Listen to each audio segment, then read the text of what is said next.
Today's video is one of 5 where I share an entire week of working in the taxi. This is Monday. On this particular day, I actually met a friend at the Great Suffolk Street cab stop. And I don't have to go far before picking up this job on Blackfriars Road. And they want to go to the junction of Bermondsey Street and Long Lane. This run is super simple, and I actually go past the Knowledge Examination Centre where I sat my exams as part of this run. We run it along Suffolk Street, right Southwark Bridge Road, past the Shell petrol station, left onto Marshalsea Road, forward into Great Dover Street and along onto Long Lane. They want to stop just here before you get to the junction of Bermondsey Street. You used to be able to drive all the way from the bottom of Bermondsey Street all the way up to the top, Tooley Street, right by London Bridge Station. And because there's lots of bars and restaurants, coffee shops along this stretch, it was kind of a good hunting ground. You could go along there, and if you didn't have any luck there, you might likely pick up something by London Bridge Station. Sadly, the whole area has now sort of been changed, so I exit off via Tanner Street and join back on by Tower Bridge Road. Once I get out onto Tower Bridge Road, I'm thinking I can actually go to the Shard. And again, because of the road changes, you can only access the Shard from the east. There's a taxi rank outside the Shard, but it's quite good because people from London Bridge might walk to there, but also people who might have come out of Guy's Hospital, also quite nearby. I'm quite lucky there's no one on the feeder rank or the main rank itself, and I only have to sit there for a minute before I pick up this gentleman who wants to go over to the city.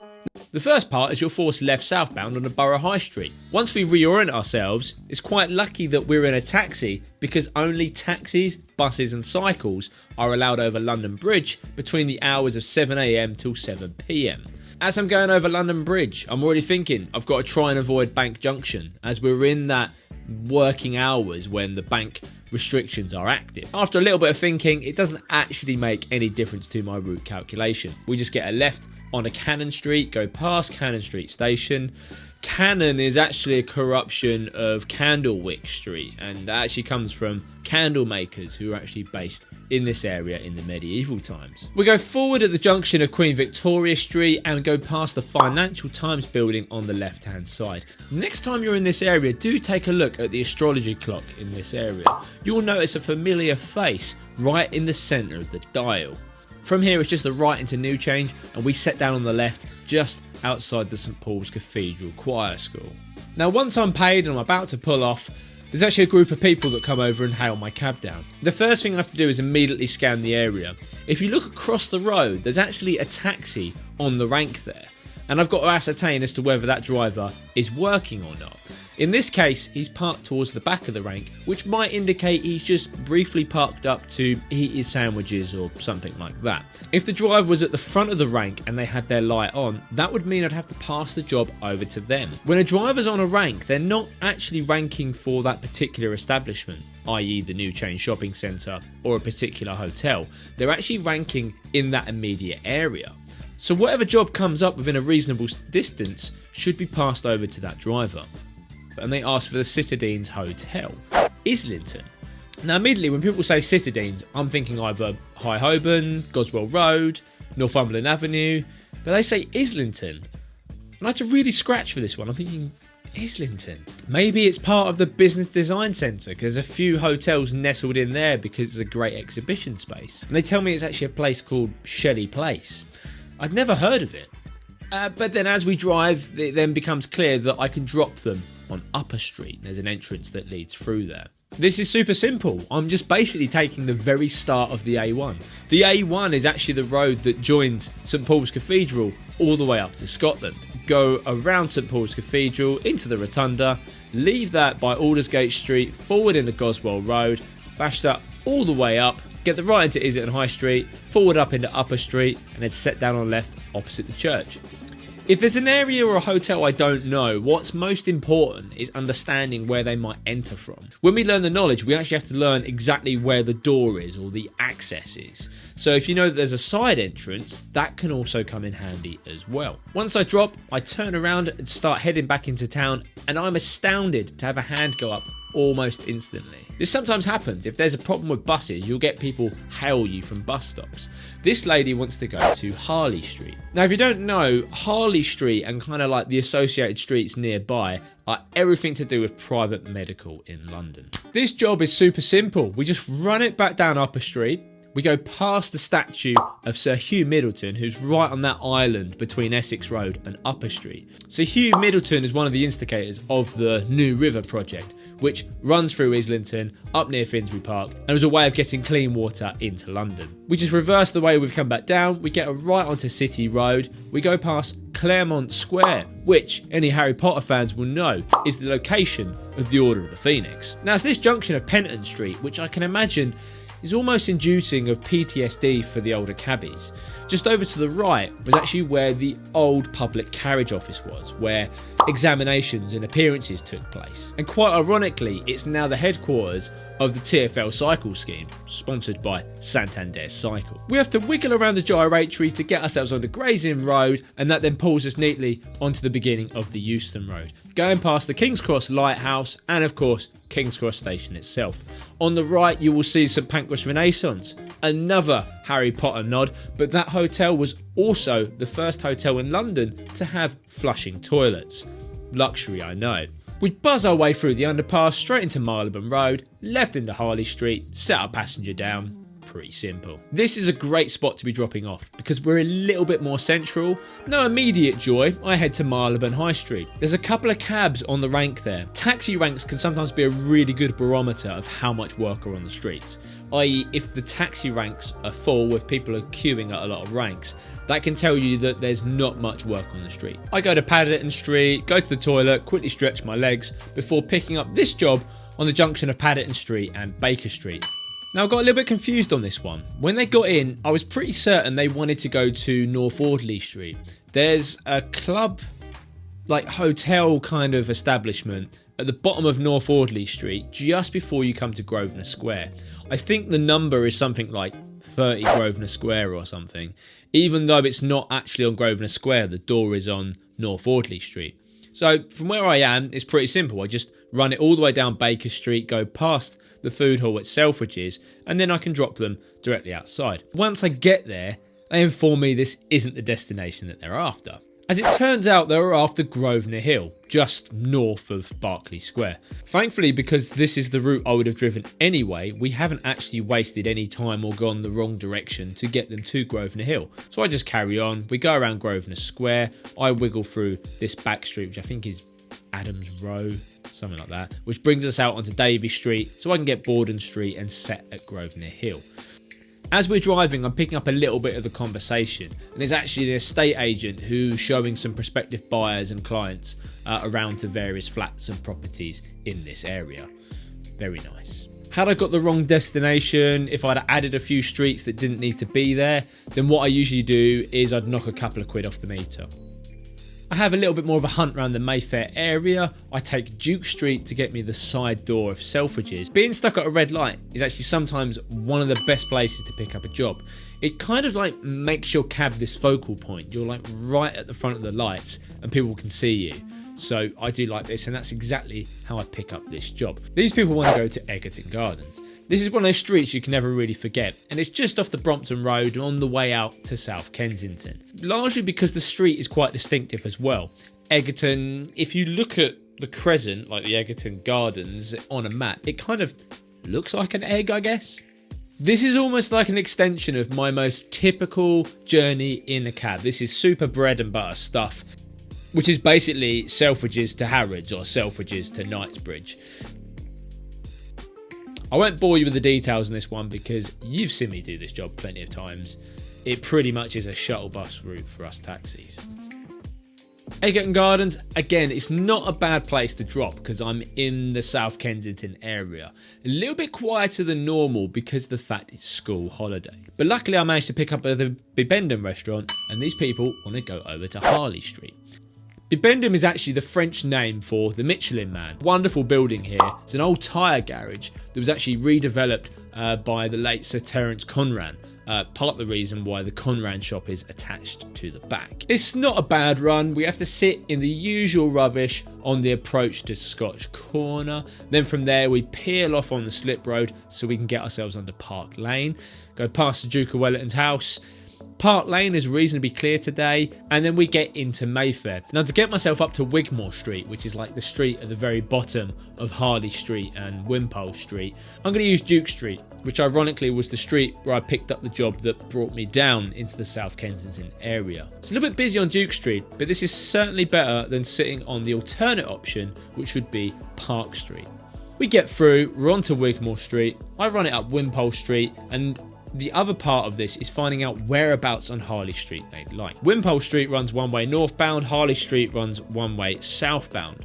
So I have to ascertain which number they want, which then dictates where I traverse across to set them on Harley Street. In this case, they're at the very top of Harley Street, Marylebone Road, and then come back down on ourselves. I actually have to do quite a lot of hunting before I get onto my next job, but managed to pick up on Bruton Street, just off of Berkeley Square. The lady gets in and asks if she can get as close as possible to M&M's World, or Leicester Square. She might not be going to M&M's World, but it's kind of a good point of reference because it tells you which side of Leicester Square she may be after. It's not even that far of a journey. To make matters even worse, the bottom half of Regent Street is shut, which is why there is a lot of traffic in this Old Bond Street area. So I wiggle round the back of the Royal Academy using Burlington Gardens, get ourselves onto Old Bond Street, and that brings us out onto Piccadilly. Now, one thing I always do on Piccadilly is just assess how much traffic is leading up to Piccadilly Circus, because that can make a huge difference to the journey. I'm not quite satisfied that sitting in Piccadilly is going to be the best idea here, so I exit down St James's Street so I can wriggle around St James's Square. I let the passenger know about this because sometimes, passengers are like, well, look, Piccadilly's kind of straight there. You just go straight to Piccadilly and that gets you to Leicester Square. The issue is that we'll be sitting through a lot of traffic lights. And if she's got a cab, chances are that she wants to get there relatively quickly. Now, this isn't the usual Monday experience, but I managed to get her there, drop her off, we're all good. More hunting, and knowing that I've done relatively okay in that Mayfair area, I head back in that direction. Now, in hindsight, because it's school holidays, probably one of the better options might have been to sit on the rank by M&M's World. I sometimes find that during school holidays, you just got to go full tourist mode. London Eye, Tower of London, London Zoo, all those kind of fun things. Quite a bit of a hunt round before I get my next job. This gentleman hails me down just before the zebra crossing on Berkeley Square, Bruton Street, close to where we just picked up the previous job, and he wishes to go to the junction of Margaret Street and Regent Street. Now, that was the important instruction there. He actually says the junction of Margaret and Regent Street. If he was just going to Cavendish Square or maybe the back door of John Lewis, then I would wiggle this up the middle, so St George Street, Hanover Square and through there, because that cuts out a lot of the rubbish on Regent Street. But he specifically asked for Regent Street and Margaret Street, so I have to honour that and I have to sit in Regent Street for a little bit. A little bit of time, but we drop him off. It's all good. And I don't have to go very far before picking up the next job, and that is here by Meat Liquor on Margaret Street. These people just get in and say Southwark Bridge. As a cab driver, I always want to get as much information as possible so I can help my customers in the best way possible. So as we move off and I go around Cavendish Square, I quickly ask them, whereabouts on Southwark Bridge is it? They let me know that it's the Ibis Styles Hotel. My immediate thought on how to do this run is, how will I navigate the mass that is the Soho or West End area? As we've already learned, Regent Street is shut southbound, so if I want to go west of Soho, I really have to divert through Mayfair and beyond. So I keep it high, I opt to go over the top of Soho, and I know that I'm going to have to come back out onto Oxford Street at some point. Ideally, I want to get ourselves over into the city. As I've opted to go high and over the top of Soho, I only really have two options for the bridges. It's either going to be Waterloo Bridge or Blackfriars Bridge. You might be thinking, well, why don't you just take Southwark Bridge? The only thing is that Southwark, you can only access Southwark Bridge from the north if you're heading from the east. I.e., I have to go all the way around back on myself to get over the bridge. So you take Blackfriars or Waterloo. Mortimer Street is fantastic because it runs parallel with Oxford Street, meaning we can cruise along here quite nicely. And to get ourselves onto Oxford Street, I use the newly reversed Newman Street. And there's only one set of traffic lights at the very end as you join onto Oxford Street, meaning it's going to be a lot better than the parallel option, which is Wells Street. Yeah, you joined Monday Club. Wow.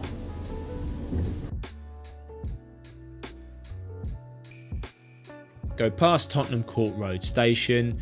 We go through Bloomsbury Way, Bloomsbury Square, and that pulls us out onto the beginning of Theobald's Road. We're actually going to take Drake Street into Red Lion Square, and that pulls us through onto High Holborn. My main rationale for this is that if I take Waterloo Bridge, Stamford Street can get a little bit heavy on the junction of Blackfriars Road. So if I'm coming over Blackfriars Bridge, I neatly cut that out. We go past the wonderful Waterhouse Square on the left-hand side.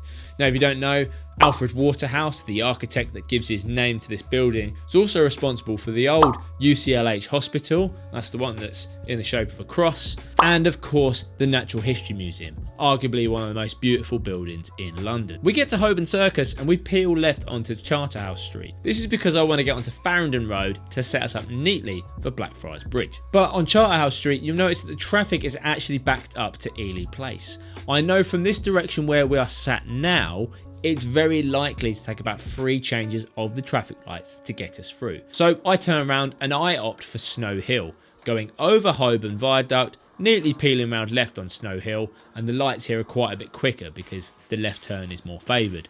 And we then get to go underneath Holborn Viaduct. You might be wondering, why is Holborn Viaduct this wonderful, magnificent looking bridge that kind of just spans over a road in the City of London? Well, that's because it once spanned over the River Fleet, one of the largest rivers that flowed into the River Thames. The River Fleet has now since been covered over, and Farringdon Road roughly covers the path of the River Fleet. From here it's simple, we just go straight over Blackfriars Bridge, get our left into Southwark Street, all the way along, left into Southwark Bridge Road, and we can set the forecourt that way.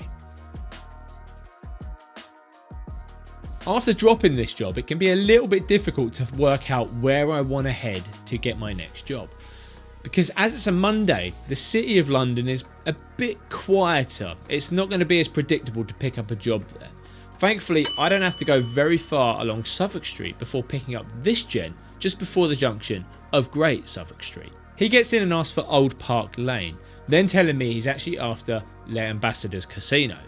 Now, I know that Les Ambassadors Casino is on Hamilton Place, but I get the idea. He means sort of like the Old Park Lane area. So from here, I'm just going to head straight along into Stamford Street. Now, at this time of day, going home hours, it can be a little bit difficult getting onto the Tennyson Way or IMAX roundabout, as you can see here. So I take the little neat trick of doing a right into Cornwall Road and using Upper Ground as a way of peeling onto that roundabout.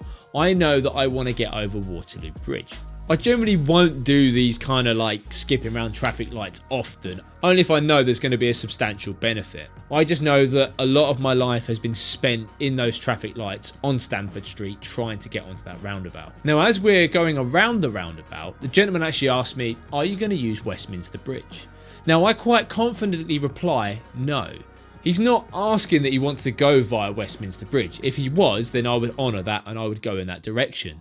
But as he's kind of just talking about the route, I use Waterloo Bridge and I tell him exactly why. When I'm thinking about that Les Ambassadors Casino area, you've got about 2 or 3 ways you can access it. You can either come in from Hyde Park Corner, arguably that would be suicide at this time of day. You can get it in from Mayfair by using Half Moon Street, but then there's a little bit of wiggling to come south.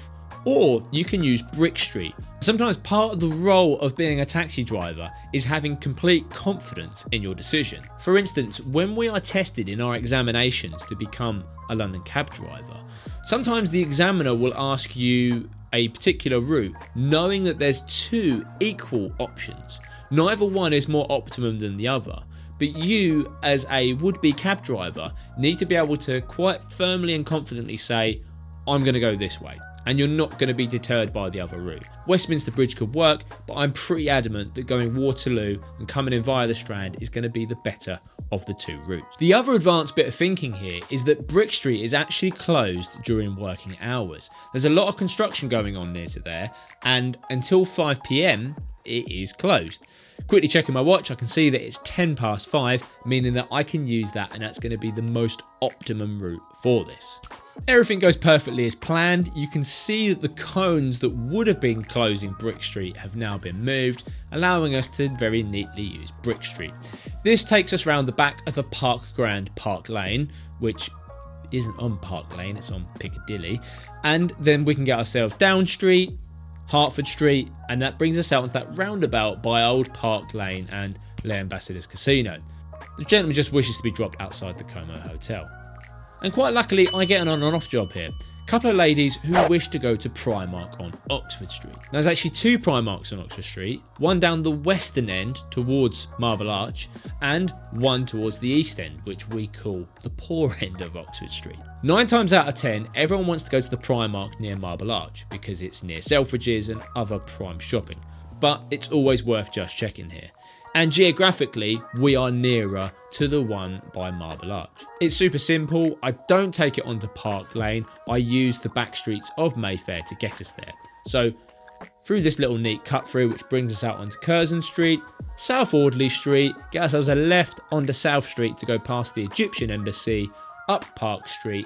And as I can't do a left from Park Street onto Oxford Street, I let my passengers know that this is probably the safest and best place to stop them, and it's right on the corner of Primark. They're absolutely fine with this. Now, I'm quite fortunate enough to pick up a job again straight away, who want to go to the Royal National Hotel at Russell Square. I'm thinking I want to get myself onto Mortimer Street. I'm going to come in via Gower. In theory, I could just run it all the way along Oxford Street, touch Tottenham Court Road, Great Russell Street, go past the British Museum, and I'm into Russell Square that way. The issue is I don't really want to go the entire length of Oxford Street at this time of day. So I'm thinking I've got to get ourselves onto Wigmore Street. The trouble is, if I use Park Street where I am now, I can't turn right at Portman Square. If I take the next road, which is Orchard Street, this is probably one of my last opportunities to exit off of Oxford Street until I get to Oxford Circus, I can't turn right onto Wigmore Street either. What I have to do, as you'll see in this video, is actually go around the back of Selfridges and come out onto Duke Street. I don't know if that road actually has a name, actually. I never used to call it in appearances, but it's only because the streets have changed around in that area. Oh, Edwards Mews. So yeah, I just use Edwards Mews and that brings us out onto there. Sweet. And then from here, you just run it all the way through into Good Street, go past Good Street Station, you do that little shuffle around Tottenham Court Road, and as I'm coming along Shaney Street to get ourselves onto Gower Street, I can see the lights at the end have been green for quite some time, meaning that it's highly likely they're going to turn red as I turn up to them. So I take a right into Ridgemount Street, which brings us out onto Store Street, so I can neatly cut these out. It's another argument for anyone who's like, oh mate, why don't you just use the sat-nav? Like, sat-nav's so much better. No, the sat-nav can't see what the live conditions of the street are, so I can use that to my advantage. From here, we're pointing directly at Senate House. This is the kind of final hurdle we need to get through to get ourselves to the Royal National Hotel. Right into Mallet Street, left into Montague Place, and that takes us round the back of the British Museum, left into Russell Square, past the Green Cabman Shelter, and the left into Bedford Way, meaning we can neatly set them in the forecourt at the Royal National. Now, I don't know what's going on, but I'm super lucky to pick up again. Some guests come out at the Royal National as I drop off. There is a taxi rank outside, but there wasn't a cab on it. So again, this job is mine. They want to go down to the London Eye. This is a super simple run. We just get ourselves out onto Russell Square. We go down Southampton Row and the Kingsway because that's going to set us up neatly for Waterloo Bridge. The passengers I get is another reason why I love being a taxi driver. It's just so varied, you never know who you're going to get. It's a father and a daughter from Mexico, and they're eager to learn about a bit of history whilst they're inside of my taxi.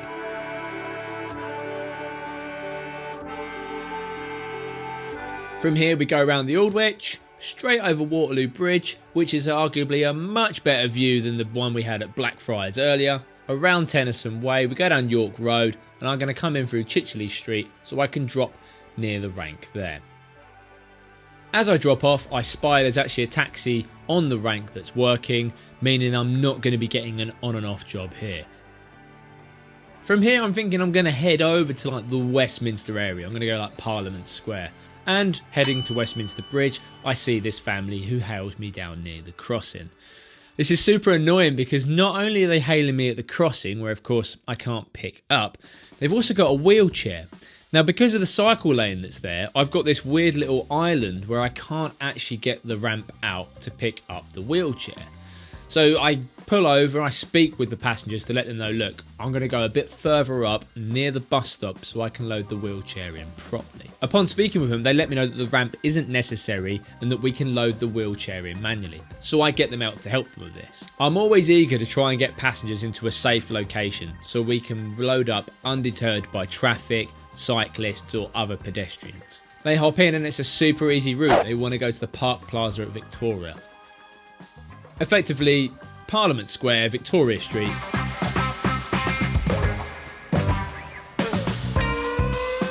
Left into Vauxhall Bridge Road and we get right into the forecourt. Thankfully, the forecourt is much easier to unload than where we picked up from, and it's less stressful for me and the passengers. I briefly stop outside to have a little bit of dinner, just something I previously prepared, and as I go to pull off, I notice there's a family who want to go to Covent Garden. Now, I sometimes find it a little bit difficult from the Victoria area because you're like right in the middle of a one-way system. There's a few roads that we taxi drivers can exclusively use, Wilton Road, for example, as you'll see. But even from this point, I still have to wiggle around. I'm thinking Buckingham Palace Road, I'm going to get the Mall, come out Admiralty Arch, and then come out via Trafalgar Square. I basically need to get to Trafalgar Square. So I opt to Buckingham Palace via Buckingham Palace Road, and sadly this is closed. So take ourselves down Palace Street, use Wilfrid Street, and that brings us out onto Buckingham Gate, and I can come past the Wellington Barracks. It's not ideal, it has pulled me away from the optimal route, which would be the Mall, but we're able to pick this back up via Parliament Square, and then we go up Whitehall.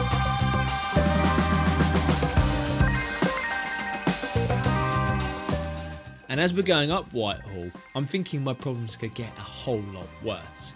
I can see there's some kind of a demonstration going on outside number 10 Downing Street. Now, usually when these demos happen, depending on the size of them, it just generally means you've either got to sit in it, the police might shut the road, or you might have to U-turn and go the other direction. But thankfully in this instance, the police are managing it and I'm able to neatly go round the protesting group that are in the road. Pretty lucky because I wouldn't want another diversion on this route. Straight up Whitehall, around King Charles I Island and up the east side to Trafalgar Square. From here we can go via the Charing Cross police station, and I set Covent Garden on the edge via Henrietta Street. Since the COVID-19 pandemic, Henrietta Street has been pedestrianised, so I can only set them on the end here, but that's good enough.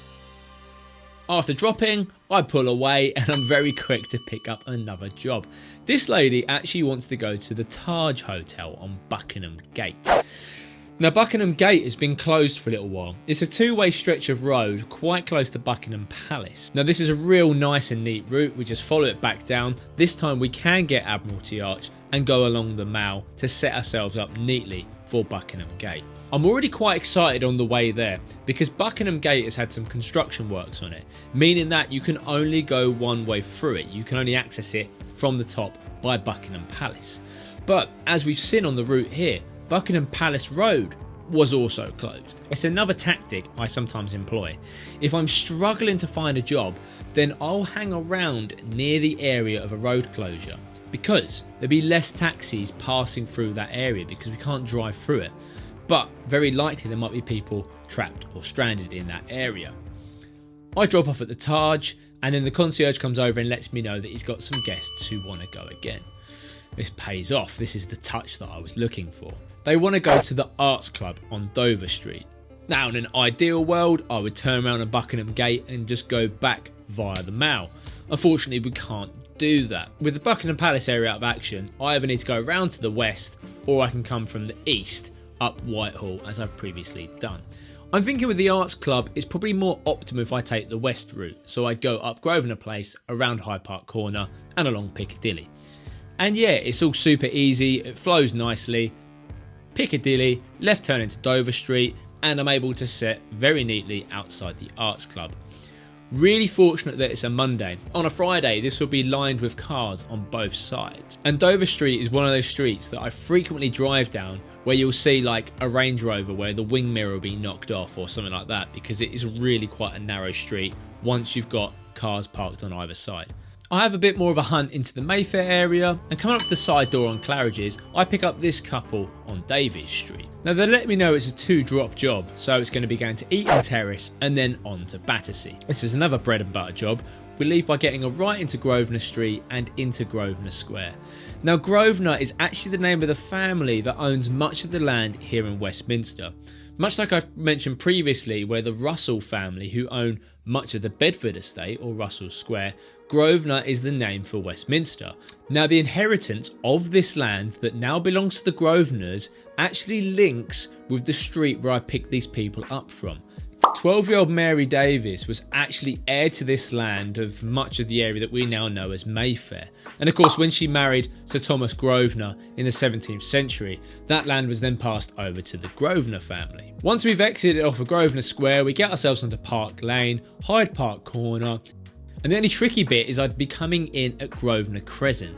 But because of construction works to that Pan Peninsula Hotel, this particular road is shut. So I have to come in via Wilton Place and past the Berkeley Hotel. It's a little bit of wiggling, but that then gets me into Belgrave Square, and I can do the continuation on and get ourselves into Eaton Terrace. I drop the first passenger there, and a lady wishes to go on to Battersea. She just says Orbell Street. I do the usual thing when I don't quite know where somewhere is in a taxi, and I pull this confused face and I go Orbell Street, as though to say give me more, and she just says yes, Orbell Street. And it's always quite difficult because of course you're driving or whatever, and then so I just have to come out and just say, look, oh, what's that, what street is that off of, whereabouts is that? And she says, oh yeah, if you go to Surrey Lane. Then it all comes clear. Surrey Lane is just off of Battersea Bridge Road. So to get this, I need to go over Albert Bridge. This is easy. It's basically a straight line from the map. You just go Eaton Terrace, Pimlico Road, Royal Hospital Road, past Wren's Royal Hospital on the left hand side, out onto the Chelsea Embankment, left over Albert Bridge. You've got to be really careful with the width restrictions, so you've got to get a nice straight run up for it. And then yeah, down along Albert Bridge Road, round the one way, and bosh, we're into Surrey Lane. As we're close, I stop in the Shell Waitrose services on Queenstown Road, just to grab some fuel and go for a quick toilet break. Once I've done this, I chance my arm with 9 Elms Lane. There's a lot of posh new developments in that area, and very rarely do I actually drive down there empty. It often is the case that I drop there and I might pick up again. So I decide to drive along there empty, and it doesn't go too well for me. It is all luck at the end of the day. So I go back via Vauxhall Bridge, up Vauxhall Bridge Road, and I have to wait until I get to Victoria Station before there's any sign of life. Going past the Wicked Theatre, I can see there's not many taxis on the Victoria Station rank, so I decide to join that rank. Now, whilst you can't guarantee it, most stations are kind of indicative of the area where you may end up in London. Any major station rank could pull you into the centre of London. That's a given. But often if people have finished a journey across the country, the stations will kind of follow that appropriate direction. So as an example, King's Cross, they might want to go to Islington, Camden. In our example on Victoria, you can sometimes get a lot of jobs going southwest. The people who jump in are after York Road, Battersea. And once we get moving, they actually let me know that they're quite near to Battersea Heliport. We just get ourselves Buckingham Palace Road, Pimlico Road, Royal Hospital Road. That's basically a straight line out. Chelsea Embankment. This time I opt for Battersea Bridge because I want to use Battersea Church Road. Just neatly takes that corner off and brings us in to Battersea Heliport.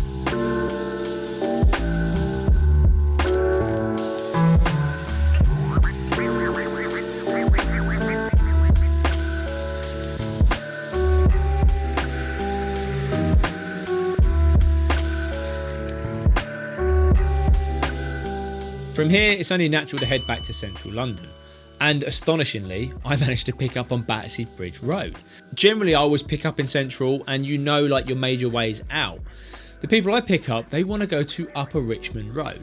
Now it throws me a little bit, not because I don't know where it is, but because you have to kind of recalibrate your mind. It's not often that I pick up directly in this area. Knowing where your first turns are, where your availability is, takes a little bit of thinking. But once we're on the way, it all comes back to me. And they give me a nice distinct point, the Arab Boy pub. Pubs are great, especially if they got a distinct name, because you can really visualise it. En route, they let me know they're just on the north side of Upper Richmond Road.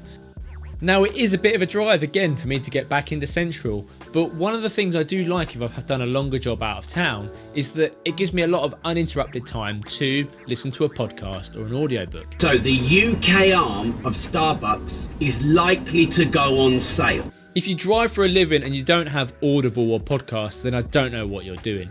Podcasts are of course free, but I sometimes enjoy audiobooks because they are a lot more consolidated. There's a lot more richer material in it.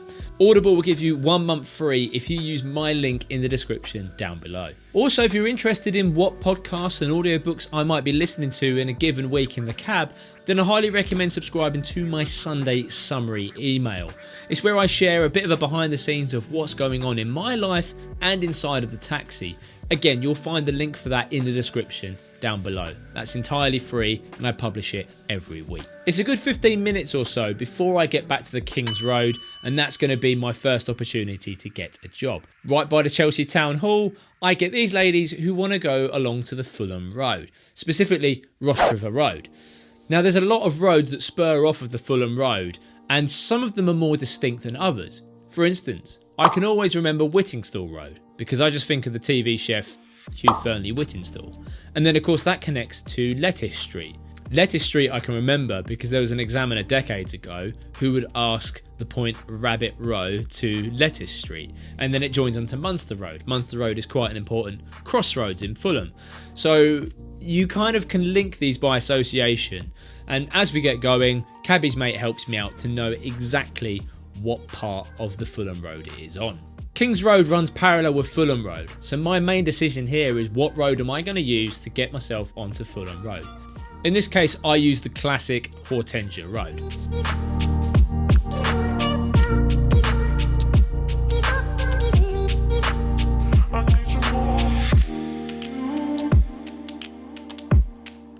After dropping off, I work my way up to the Cromwell Road. Nice, big, open road where I can hopefully pick up a job. The bigger the road, the more likely you're going to get someone walk down to that main road. But then there's also the conflicting factor that the bigger the road, the more taxis that can potentially drive past there and get those jobs. I actually have to drive all the way back to Piccadilly before I get my next job. And it takes me about 20 minutes to do so, where the doorman of the Ritz howls me down. He's got his fancy new kind of like torches and lightsabers to kind of, you know, get the attention of taxi drivers. The gentleman I pick up wants to go to the Hilton at Paddington. Super easy stuff, and I opt to wiggle through a bit of Mayfair. That way I can cut out Hyde Park Corner, I don't have to go around that. So we come up via Half Moon Street, Curzon Street, South Audley, back past the Egyptian Embassy, South Street, and we go out via Grosvenor Gate onto Park Lane. From here, we do that little Tyburnia shuffle. So we go up Hyde Park Street, Hyde Park Square, round the Crescent, which pulls us out onto Sussex Gardens. It's the classic way of setting Parade Street for Paddington. Bread and butter stuff. We just need to go a little bit further so I can drop them off at the forecourt. It's nearing the end of my shift. You know, I'm keeping an eye on the apps. If there's anything going in my direction of home, you just want one final one just to finish you off. I have to go all the way back to Berkeley Square before I get the next job. And wow, what a touch it is. Nascot Street. This is weird because Nascot Street is a random, nondescript road with no point on it. But I can remember it instantly.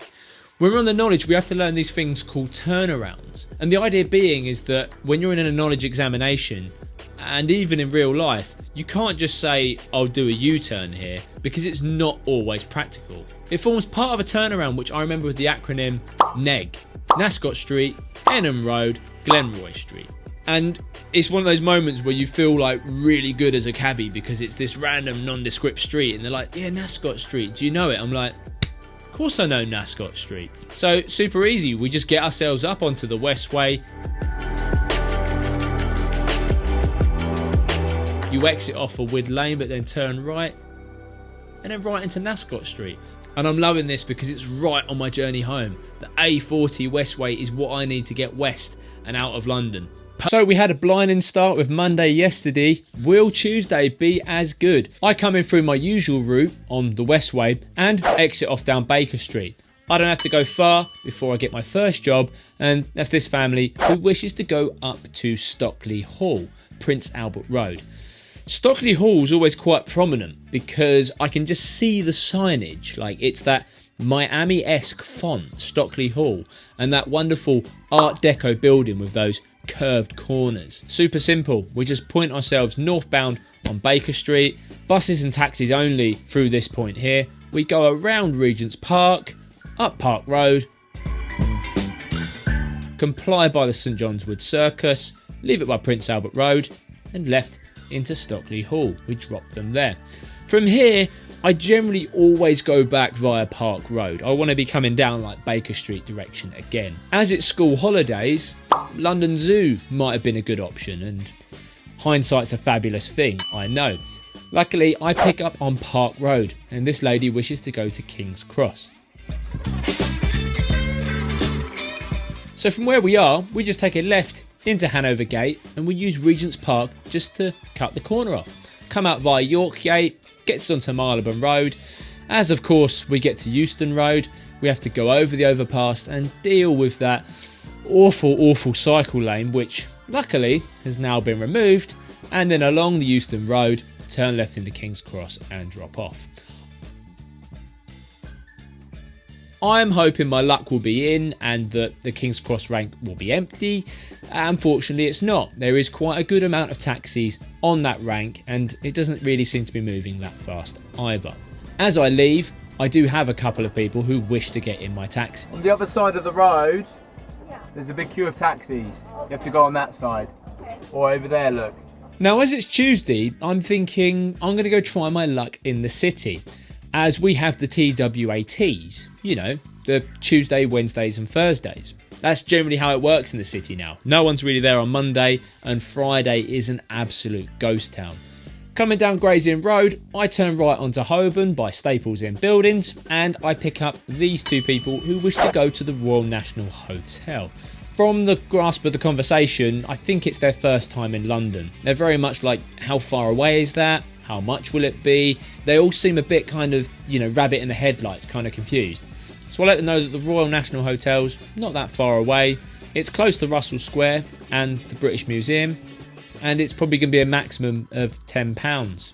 It's really easy. We just go to High Holborn, we do a right into the Kingsway, Southampton Row, go around that top bit of Russell Square, right Bedford Way, and then into the Royal National Hotel.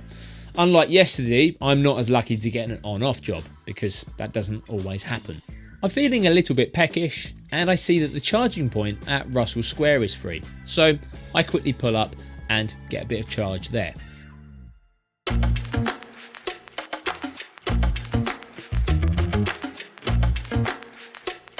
I have to go all the way to Cambridge Circus, that junction of Charing Cross Road and Shaftesbury Avenue, before I get this gentleman hop in who wishes to go to Waterloo. Now on this junction, it's a nice easy run. We just go left into Charing Cross Road, forward into St Martin's Place and come down the east side of Trafalgar Square, through King Charles I Island, along Whitehall, forward into Parliament Street, nice and clear for some strange reason.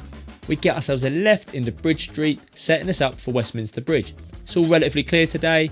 We just go around the back entrance into Waterloo and set him there. Nice easy run.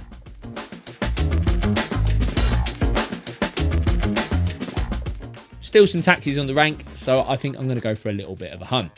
Even though there's a lot more people on the streets, more people walking around, it definitely feels a lot slower in terms of availability of jobs. Today, it's definitely a bit more of a struggle. I head to Westminster Bridge and I pick up this tourist family who wish to go to Tower Bridge. We're pretty much at the south of Westminster Bridge, but it's not really south, it's the east, because Westminster Bridge actually runs west to east. It actually runs horizontally across the map, not vertically, because unlike popular belief, The River Thames actually has quite a few bends in it. I use this neat little slip road by the Park Plaza, Westminster. This is for buses and taxis only. It just cuts off that corner around York Road. Forward York Road, over the IMAX roundabout, into Stamford Street. We get that little bit of traffic build-up, which I mentioned yesterday I didn't want to get caught in when I was dropping at the Ibis Styles. Forward into Southwark Street, and then we bear left into Borough High Street. Now, the only thing to consider here is that we need to get along Tooley Street. I want to drop them at the south of Tower Bridge, like Tower Bridge Road. You can't turn right onto Tooley Street, so the only way to do it is actually wiggling through Borough Market. It's quite convoluted, and if it's on the weekend, this is really, really difficult to do. But Borough High Street, Montague Close, underneath London Bridge, past the London Bridge Experience, past St Olaf House, and out onto Tooley Street. The name Tooley Street is actually a corruption of St Olaf. I don't know how St Olaf becomes Tooley Street, after King Olaf, who was a Norwegian king who was an ally of Ethelred the Unready. Now, Ethelred the Unready, and with the help of King Olaf, actually helped reclaim London from the Danes who had inhabited the city in the 11th century, supposedly pulling down London Bridge. We go along Tooley Street, we get that little left slip road into Queen Elizabeth Street, and then from here the traffic usually backs up quite badly. So I let them know that Tower Bridge is literally just there, we're not going to get much further, so they happily hop out at this point. You might remember how yesterday I said that because it's school holidays, it might be worth trying out some of the touristy places. So I decided to go over to the Tower of London, straight over Tower Bridge, around Tower Hill, down by that little bit of Byward Street, Lower Thames Street, and I turned left. Luckily for me, there's no cabs there, but there's no passengers waiting either. There is some people at the front there, but I think they're waiting for an Uber. As I pull up, but they don't really seem to acknowledge my presence. I wait there for a little bit before I get this family who wishes to go over to Avonmore Road. It's one of those jobs that I just know at this time of day, it's just going to be crap. At the end of the day, I kind of let them know, like, as soon as they get in, yeah, it's going to be about 45 minutes, best part of. Because you have to go right through central London to get there. And, you've got busy things like Kensington High Street, etc. All at this rush hour kind of time of day. When you draw it up on a map, it basically is a straight line. So we just go along Lower Thames Street, Upper Thames Street, Victoria Embankment. The only issue with this is actually getting off of the embankment and onto, say, the Palace Roads to continue this traversing west. Northumberland Avenue is always a bit heavy because the lights on the King Charles I Island aren't that great.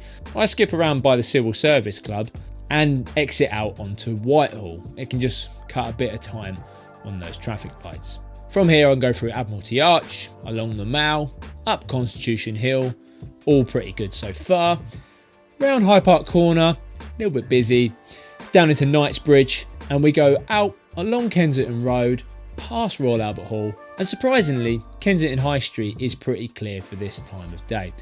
We just carry on going all the way out. Avonmore Road is basically opposite the Olympia Exhibition Centre. Takes some time to get there. They're pretty pleased. It was just a long journey. That's kind of it at the end of the day. I, of course, have to come back into Central. I have no joy along the entire length of Kensington High Street, so I go down Palace Gate to get myself onto Gloucester Road. And luckily I'll grab a job there on Gloucester Road.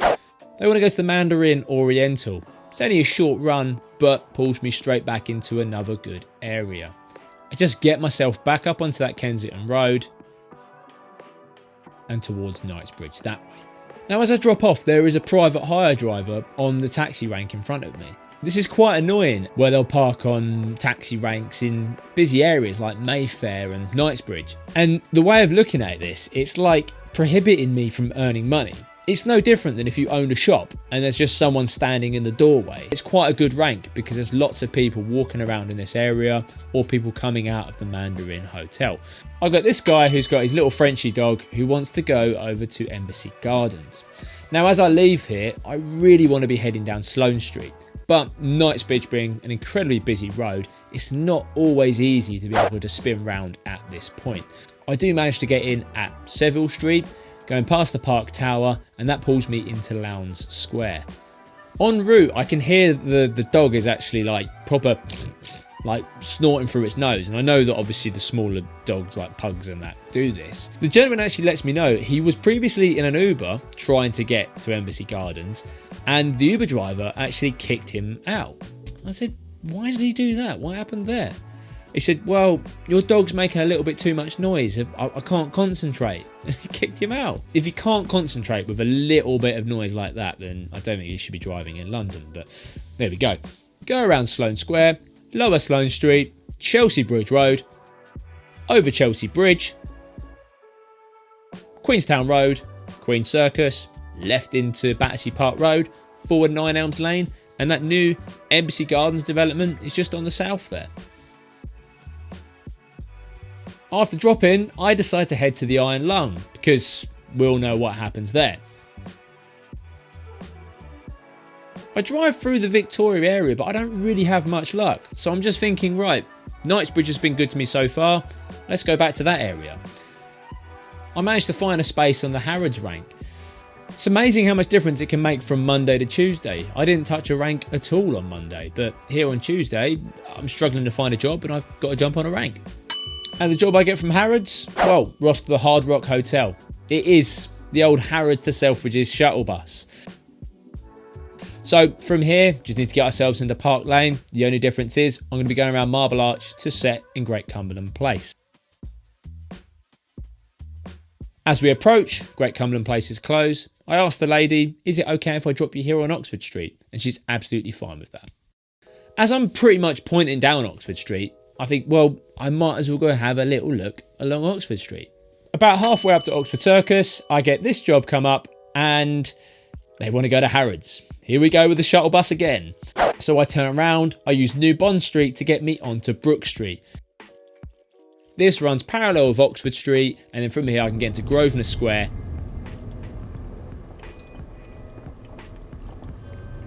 Oh my word.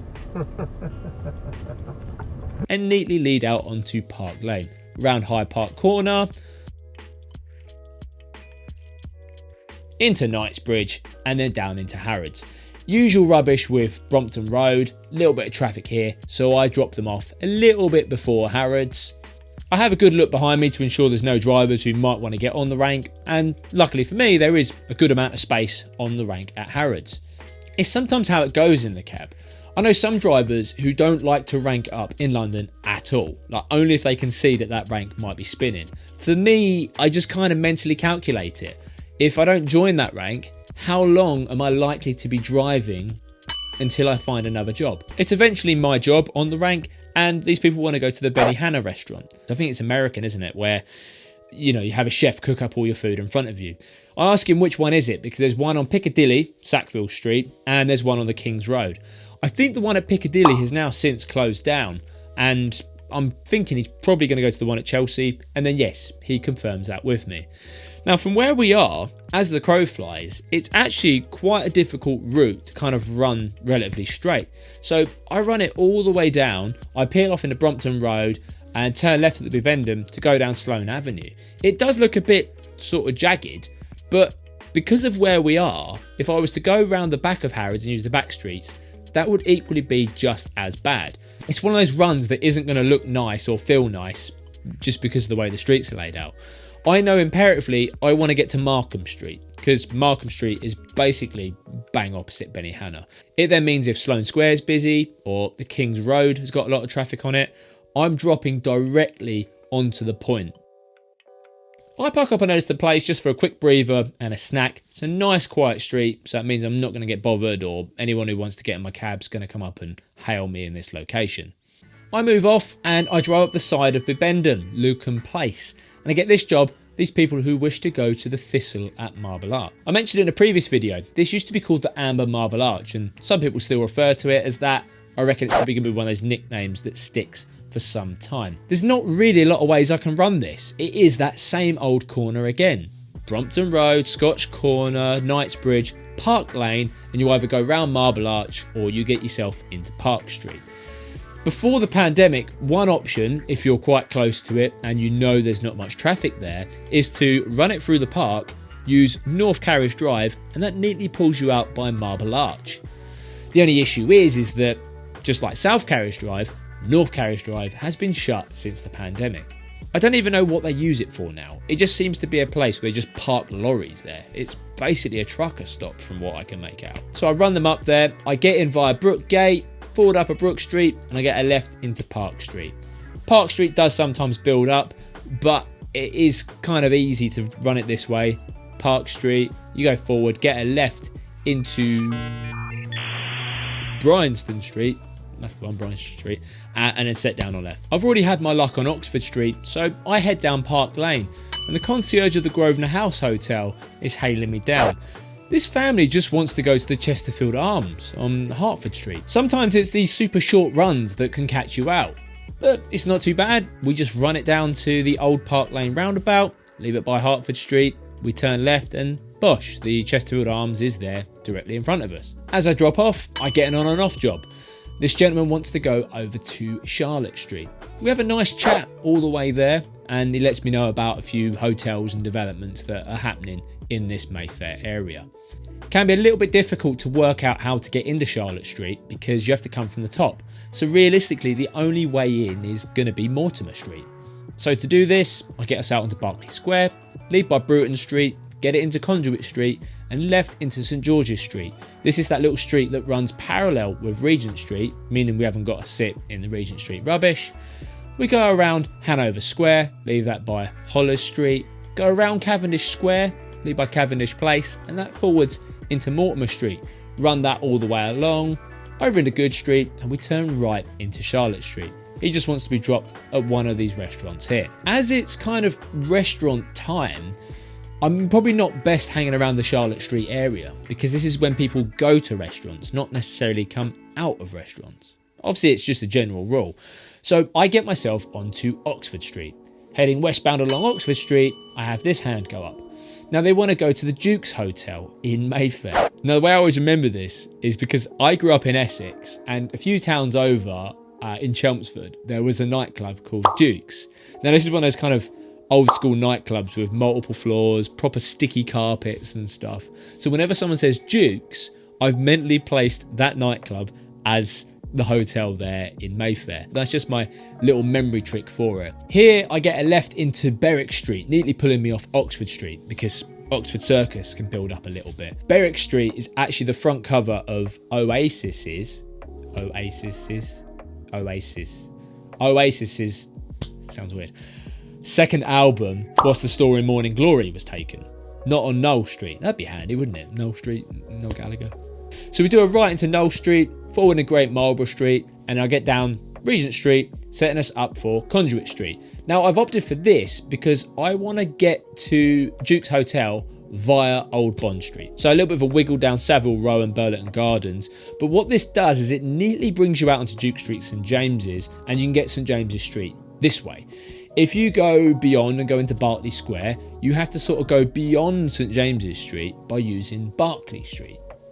You know, I'm just being a bit pedantic here, but this sequence of streets usually runs quite neatly, whereas you can get stuck in a bit of traffic at Berkeley Street.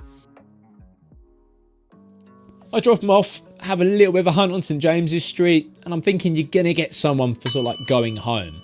And yep, I managed that on Piccadilly. This guy wants to go to Abercrombie Street at Battersea. Battersea is super simple. The only deviation I take for this route is the fact that Grosvenor Crescent is shut. Usually I do Grosvenor Crescent, I come in via Belgrave Square and I wiggle my way across the Eatons because you can cut out a few traffic lights that way. The two options I've got is like I did in yesterday's video. I went through the Piccadilly underpass and you come in via the Berkeley Hotel, Wilton Place, and then wiggle your way around Belgrave Square. Today, I just opt for something a little bit different, which is going down Grosvenor Place. We get a right onto Buckingham Palace Road and follow that all the way out. Buckingham Palace Road, bear right Pimlico Road, that forwards into Royal Hospital Road. Out onto the Chelsea Embankment. We get the left into Albert Bridge. Follow that all the way down Albert Bridge Road, right onto Battersea Park Road, past the Lighthouse Pub, and then we get into Abercrombie Street that way. I'm not amazing on these little nuanced streets, so it's always worth having cabbies mate at your disposal to know, how to set these or what particular ends they are. There's sometimes like little bits of one-way streets running through them. So if I see that on the map, I'll just say to the customer as I get near, You know, are you at this bit of the one-way street or this bit? Because they might just say, look, drop me on the end of the one-way, or they might want to go through the whole of the one-way, whatever. It's a long old jaunt back from Battersea, and it's not until I get to near the Lanesborough Hotel that I see the concierge hailing me down on Hyde Park Corner. These two get in and they start giving me a postcode for NW1. I always ask for a bit more specifics on this. We've all had it where someone gives you a postcode and it just dumps you in a random area, or you'll be at the wrong end of a particular street. So I ask them specifically and they say it's Robert Street. Robert Street, nice and simple. It just runs adjacent from Albany Street, connecting Albany Street to Hampstead Road.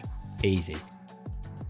From here, at this time of night, I'm just going to be using big roads. So, up Park Lane, Upper Brook Street, up Park Street, all the way up into Gloucester Place because that flows nice and neatly. We get a right onto Marylebone Road, all the way along, just after Regent's Park, you get the left into Albany Street, up Albany Street, and then turn right into Robert Street, set down on left. I've got a few options from here. I could possibly go look at Euston Station, or I'm thinking I'm going to go down Tottenham Court Road. I think a lot of cab drivers are still kind of scared of using Tottenham Court Road. During the hours of 7 AM till 7 PM, Monday to Saturday, you can only go up certain sections of it. But after 7 o'clock, you can go up and down the whole length of it. So I decided to go down it. It still feels a little bit weird, and luckily for me it pays off. There's a gentleman here who wants to go over to Prescott Street. Touch, right over to the city. I asked specifically where on Prescott Street, and they are after the Premier Inn. So run all the way down Tottenham Court Road, we get that left into New Oxford Street, and we work our way over into the city.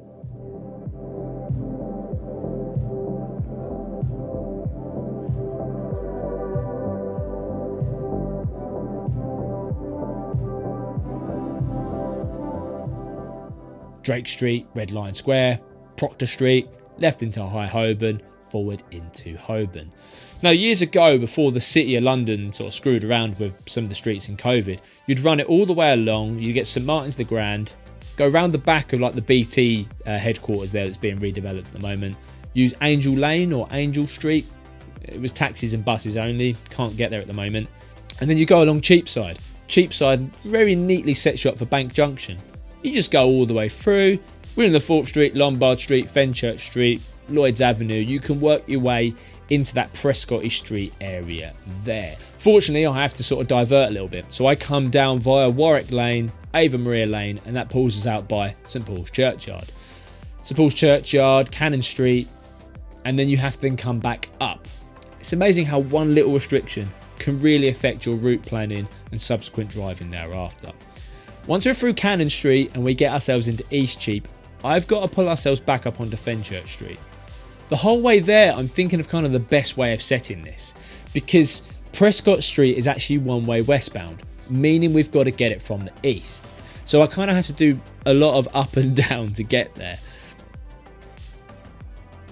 I then come along, look at my map because I don't actually know what I'm talking about. I go up Mansell Street, right Alley Street, right St Mark Street, to then get ourselves onto Prescott Street. This neatly cuts out the traffic lights. You really do have to think quite far ahead with some of these routes. You can have implications on the street before that, which then has an implication on the street before that. It's like a knock-on effect, if you will. I have a bit of a hunt through the city. I feel like a criminal by going towards Bank Junction, but as it's long gone past 7 PM, I can very neatly do a forward from Leadenhall Street into Cornhill, where I pick up this gent who wants to go to City Thames Link, just on Ludgate Hill after St Paul's Cathedral.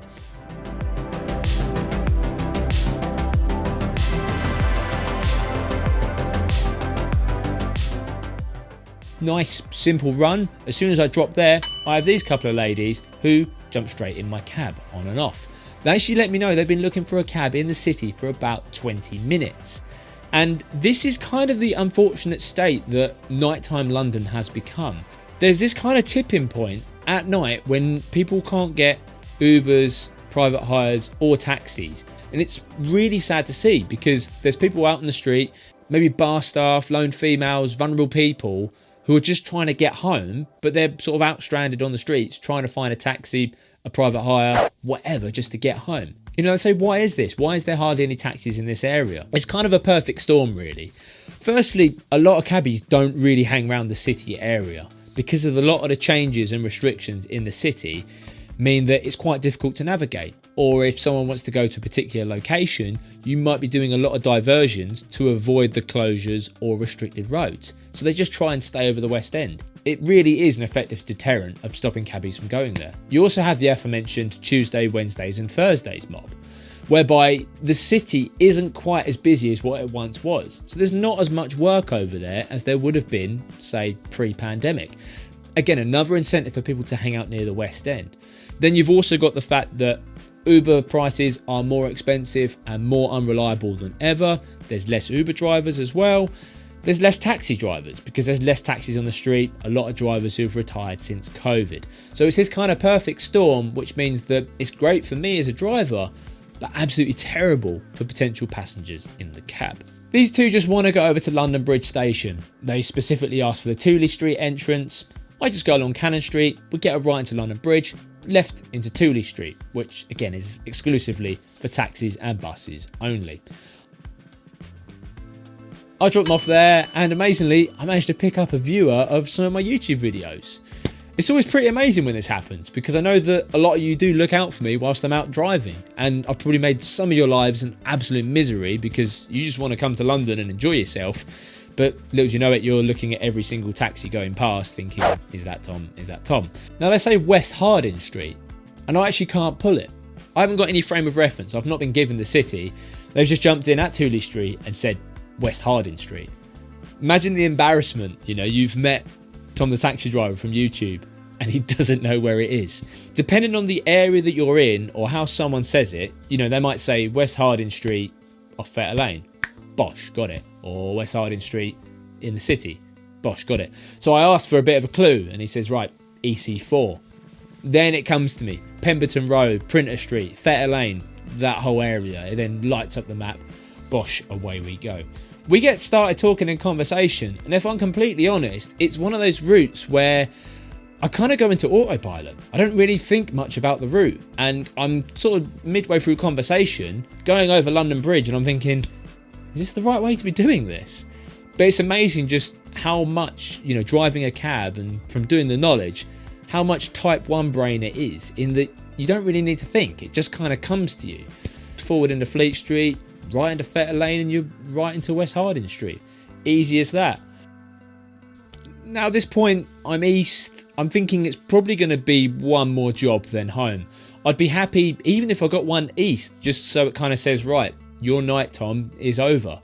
One west would be even better. So as I come along Fleet Street, ready for the Aldwych, this hand goes up and the lady wants to go to Holland Park. Touch. Specifically, she's after Oakwood Court. Now I know at this time of night, all the theatres have cleared out, so I just use all the big and simple roads to get us there. And to be completely honest, it's pretty much the same route I did from Tower of London to Avonmore Road. The only difference is that we're already starting up high, through Admiralty Arch, the Mall, Constitution Hill, and Bosh, bang it out onto Knightsbridge, peel right for Kensington High Street. At this time of night, it's a complete doddle. It's all clear. Get a right into Melbury Road, go past Michael Winner's old house on the right-hand side, and then get a left into the Oakwood Court, this top bit. Drop her off there, job done. That's Tuesday done. Not quite as busy as Monday, and definitely a lot more traffic, but you need a whole week to really make it work in the cab. How will the rest of my shifts go?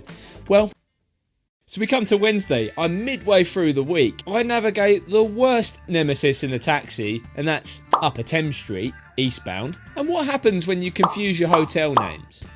Stay tuned. Creature of habit that I am, I come along the Westway, I turn right into Baker Street, and I'm quite fortunate enough to pick up midway along there. Now this lady wants to go to Palace Court, just off of Bayswater.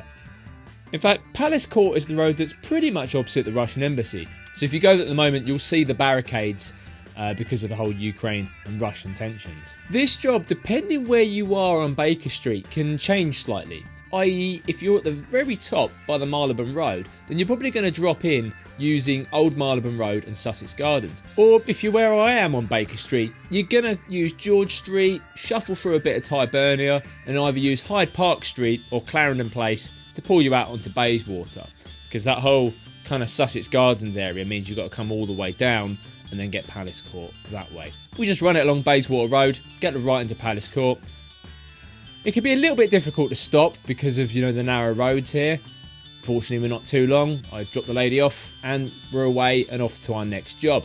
I have a little hunt around the Notting Hill area. As I come out on Pembridge Gardens, I see a taxi on a low loader in front of me.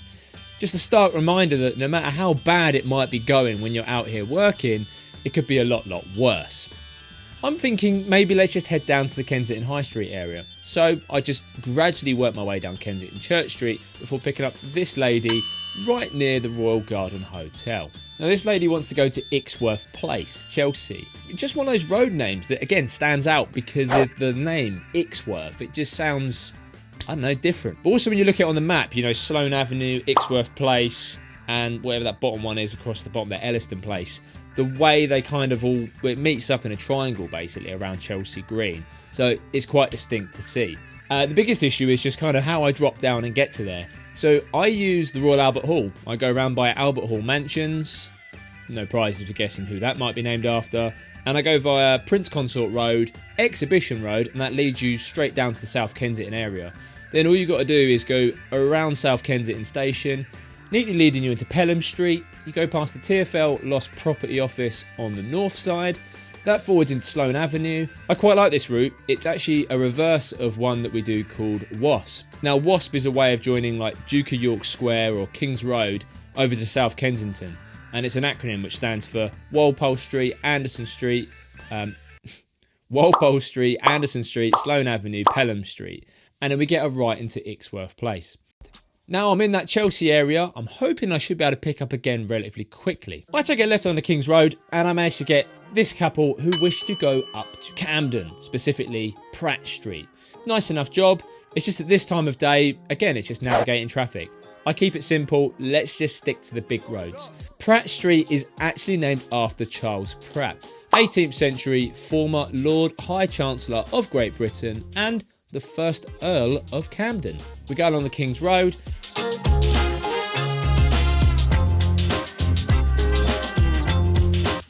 Exit out via Grosvenor Crescent so I can set myself up for Park Lane.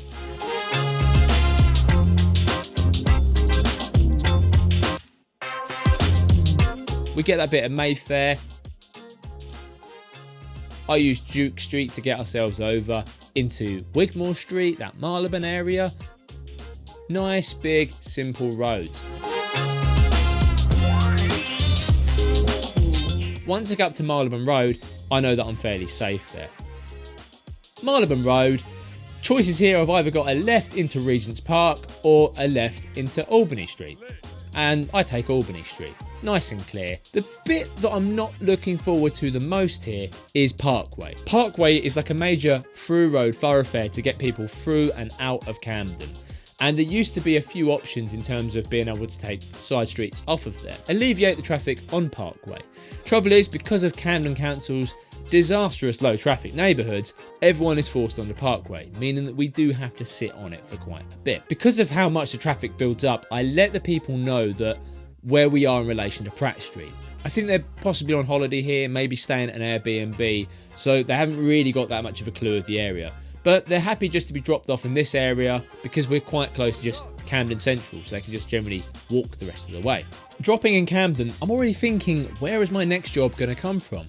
I'm thinking, I'm north of St Pancras, it's a great chance to check out that taxi rank. The rank at St Pancras is actually based on Midland Road. It's a one-way street southbound, and to get to it you have to do quite a long loop of the station, unless of course you're coming from the north, as I am. So I come down Camden Street, come out of Crowndale Road, Pancras Road and forward into Midland Road.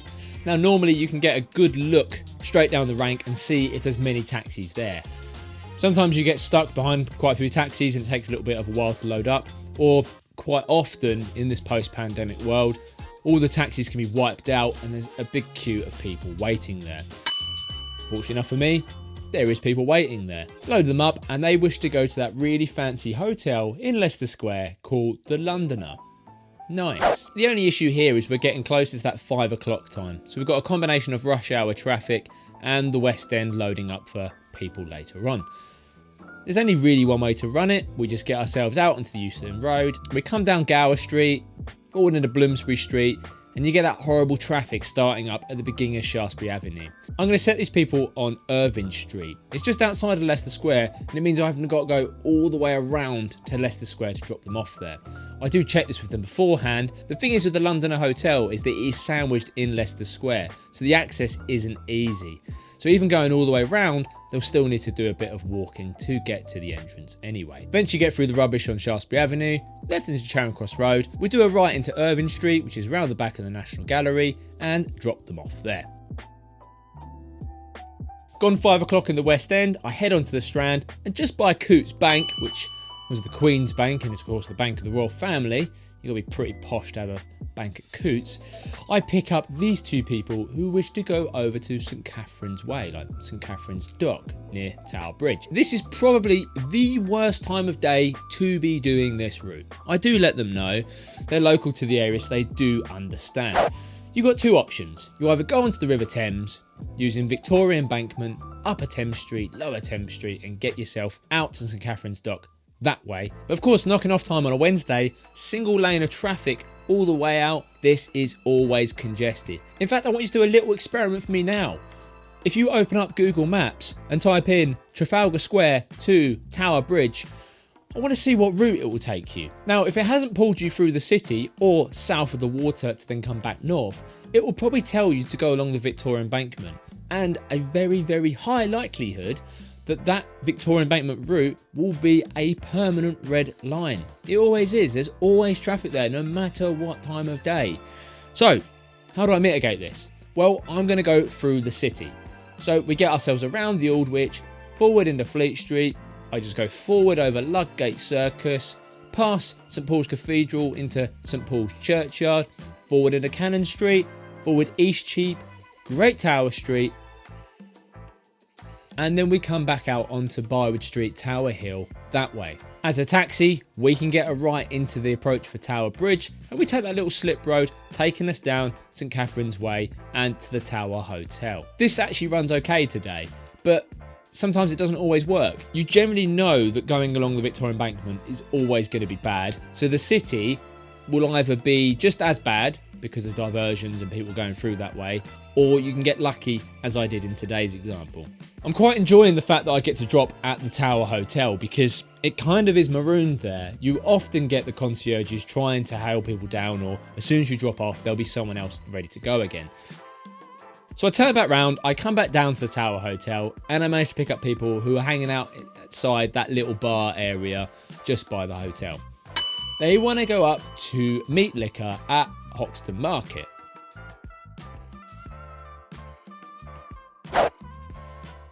Minories, Goodman's Yard, left Mansell Street, and we get a right into Whitechapel High Street, and then getting our left into Commercial Street.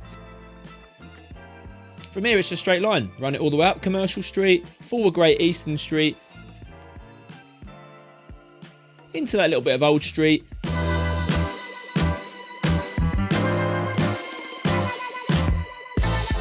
and then from there we can then set in Hoxton Market round the back of the Holiday Inn. Drop them there, they're all pleased as punch. When I drop off, it's been a while since I've been in this area, and I have a little look round and I notice some interesting signage. The sign up there, it says CCTV. You look at it, operators, University of Westminster.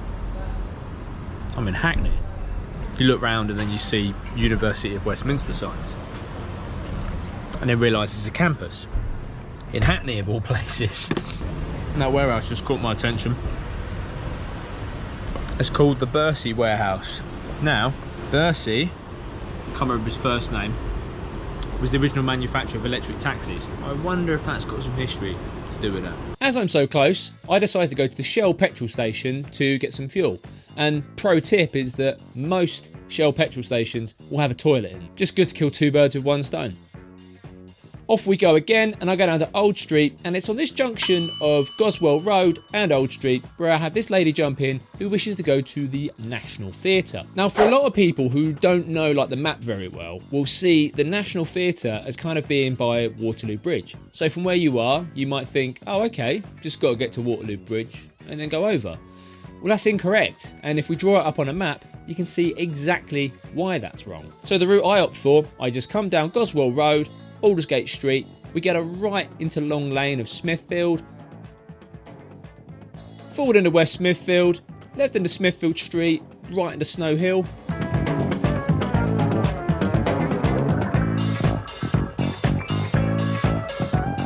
left into Farringdon Street, because we're going to set ourselves up for the forward into New Bridge Street so we can use Blackfriars Bridge. Once we go over Blackfriars Bridge, Blackfriars Road, you get a right into Stamford Street, and then from there you can pick one of the options to get onto Upper Ground. In this case, I take a right onto Cornwall Road. She just wishes to be dropped in this area. Maybe she's a little bit early, just, you know, go out and have a little walk of the area. All cool. I have a little sniff around the London Eye, then come out onto York Road and pick up this family here by the entrance to Leek Street. Now, there's actually a big family here. There's about 7 or 8 people. But unfortunately, I have to split them up because I can only get 6 people in my cab. If I carry more than 6 people, then I'm infringing the conditions of my licence. I could lose my licence for carrying more than 6 people. This one, if we pen it up, is very much a straight line. Get ourselves over Westminster Bridge, round Parliament Square, Birdcage Walk past the Wellington Barracks, do that little shuffle around the spur road of Buckingham Palace, past the Queen Victoria Memorial, up Constitution Hill, around the super fun Hyde Park Corner, into Knightsbridge, bear right into Kensington Road, and follow all the way up just before you get to Kensington High Street. The Bagilonia Hotel is on the south side there, just by Palace Gate. I drop them off and I actually need to jump on a phone call with another cab driver. So parking on the quiet street of De Vere Gardens is a great place to do that. A bit of a drive back and I managed to jump on the Mandarin Hotel. Cab in front's getting a job and I'm straight onto a job as well. It's a great rank, which of course I visited in yesterday's video. These people get in and they ask for number 33 Gloucester Place. Numbers are quite difficult in the cab, because some streets do the odd and evens, so you'll have odds on one side, evens on the other. Some streets don't do that at all. There is also like a loose rule as well, whereby you can look at a street and the closer it is to Buckingham Palace, the lower the street number. I.e. Gloucester Place, the very bottom of it, is nearest to Buckingham Palace, so that in theory should be number 1, and the very top, up near Marylebone Station, is going to be, you know, up to 100 or something like that. And it's even more confusing when the person doesn't actually know because they're just staying at a hotel or something. And then as we get there, it transpires it's the Z Hotel. Why he couldn't just tell me it was the Z Hotel on Gloucester Place, I don't know, because points are much easier to remember than numbers, but there we go, it's all good. Let me know in the comments down below if you're a cabbie and you have difficulty with numbers, or if there's a general rule that you can apply across London. I turn around and I head back down to the Mayfair area. I pick up on North Audley Street, just by the Mayfair Chippy. This gentleman wishes to go to Pembroke Road. Pembroke Road is quite near to that massive Tesco's on Cromwell Road. So I can already see this route quite quickly. It's just a case of how quickly can you get onto the A4. Right on the Green Street, left on the Park Lane, round Hyde Park Corner, Knightsbridge, Brompton Road, Furlough Place, Cromwell Gardens, Cromwell Road, right into Warwick Road, and then right into Pembroke Road. Nice, quick roads, easy. I head all the way back in and I resort to getting onto the Harrods back door. Luckily it's not too busy around there. Sometimes there's a bit of a melee of drivers trying to get on the back. With lots of parked cars in the area, it can get a bit congested to get onto the Harrods back door. I wait there for a bit and I get this job going over to the Four Seasons at Park Lane. This is bread and butter stuff, but importantly I can't use the underpass for this. Well, I can, but it's not going to be the optimum route. Leaving Harrods to get to like a Mayfair area, my stock way of doing it is using Grosvenor Crescent. because you can go via Sloane Street, but Sloane Street is just awful. I just don't try not to touch it. So Cadogan Square, West Halkin Street, Belgrave Square, into Grosvenor Crescent, and then I need to get over the top. I need to go via Hyde Park Corner. I can't go through the underpass. Why? Because I want to use Old Park Lane so I can then do that loop, get to the Old Park Lane roundabout, come back down to myself and set it that way. Nice. Because of where I am and just out of habit, I head towards Piccadilly, the magic circle. This can be a bit of a gamble also, because this road gets quite chocker with everyone heading into the West End to load up. You can pick up a job along here, but you might be stuck in a bit of traffic before you get to it. It's just a risk to take. It takes me a little while, and I pick up these gents on Eyre Street. At first I thought they said Park Street, but then they repeat and actually say Pont Street, of course Belgravia. Now where I am, I can either wait for the traffic lights and go forward into Piccadilly Circus, come down Haymarket, Charles II Street, and then loop back on myself, or instinctively I take the first left into Eyre Street. Now, might not be a good option because Regent Street is quite heavy northbound. Obviously I couldn't see this, you never quite know, it can be a bit hit and miss. Was it the right move? I don't know. I've committed now, we've got to do it. So I work my way all the way up to Conduit Street and then come down into Bruton Street, pulls into Berkeley Square. I can use the little neat bit of Fitzmaurice Place, Curzon Street, Bolton Street to get ourselves out onto Piccadilly. The only other difficult bit of this is again that Grosvenor Crescent is shut. So one option would be to use Grosvenor Crescent and that will pull me out onto Pont Street that way. I can't do that, so I just go Knightsbridge all the way through, get the left into Sloane Street and then a right into Pont Street. They want this part here, the top of like Cadogan Square. Not as ideal as it could have been run, but based upon the circumstances of where I was hailed and various road closures, it's just sometimes the way how it goes in the taxi. And because I'm pretty unoriginal and creature of habit, I head back to Piccadilly. Yeah, I know, cab driving really is a lot of repetition. There's a lot of streets that I've done so many times. You'd think maybe I should just gamble and try somewhere else, but fundamentally I'm here to make money, so I just go back to the areas where I know I'm most likely to pick up a job as quick as possible. So I get to just by Green Park Station here, and this gentleman wants to go to Ledbury Road, Notting Hill. The imperative part is how quickly can I get this to the Bayswater Road? You can wiggle through Mayfair, you could go around Hyde Park Corner and up Park Lane. I opt to head in the westbound direction. I use Half Moon Street and Curzon Street, and I use the slip on Park Lane to get us pointing in the northbound direction. I find if you go through Mayfair, there's often a lot of traffic lights, sometimes quite a bit of congestion at this time of night. So I just want to get onto Park Lane as soon as possible so I can be heading in that Bayswater direction.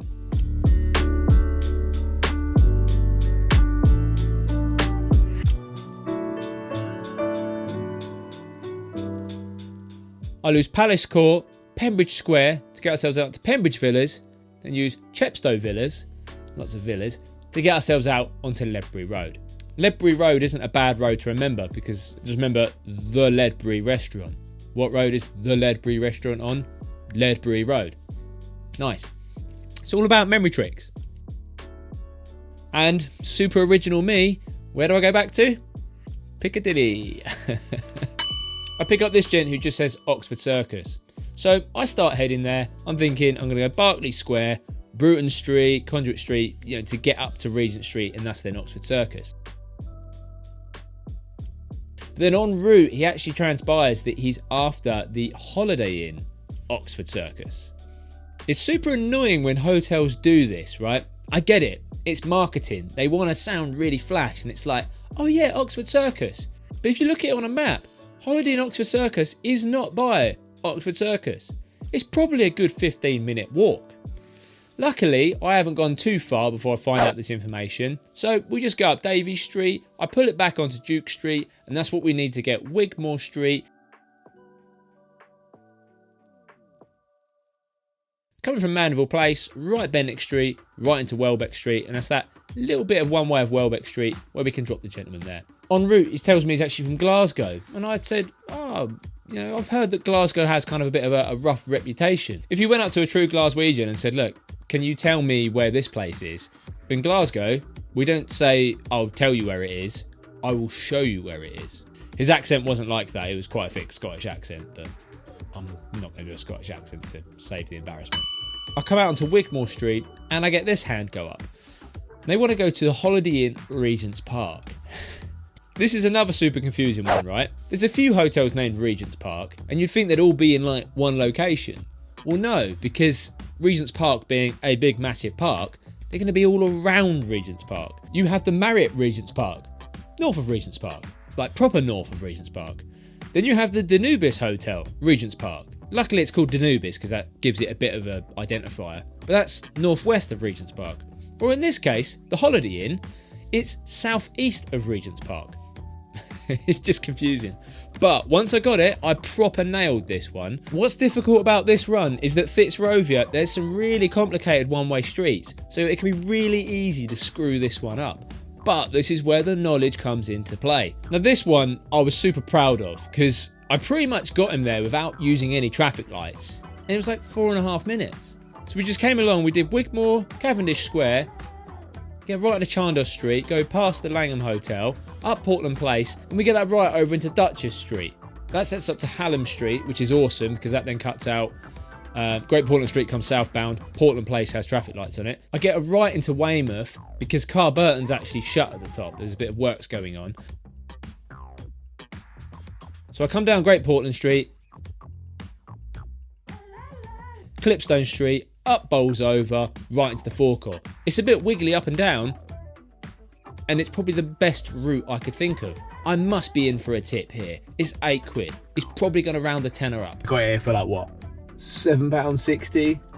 No, he proper hungry hippoed up the change off the change trade. In the taxi trade, we call this being legaled or paying the legal, i.e. no tip, which, you know, it's fine, I get that. It's just that sometimes I can do a really crap job and, you know, not speak to a passenger at all and get a tip. Other times you feel like Sherlock Holmes and you've just been like knowledge master and you've got them there in the quickest and best way possible. Basically time travelled and you get nothing. I head down Great Portland Street and I pick up this job who want to go to Soho House on Greek Street. This is one of the super annoying jobs, and I've mentioned this before. Getting into Soho, you can only come in from the south. So even though we're not that far, and in theory I could drop them at the top of Soho and say, you know, on your way through or whatever, you have to come all the way around to the bottom. You've either got to take Regent Street, which is going to be heavy at this time of night, or Shaftesbury Avenue, also heavy. I go all the way down Great Portland Street, get a left onto Oxford Street, so we can get ourselves east and set ourselves up for Shaftesbury Avenue.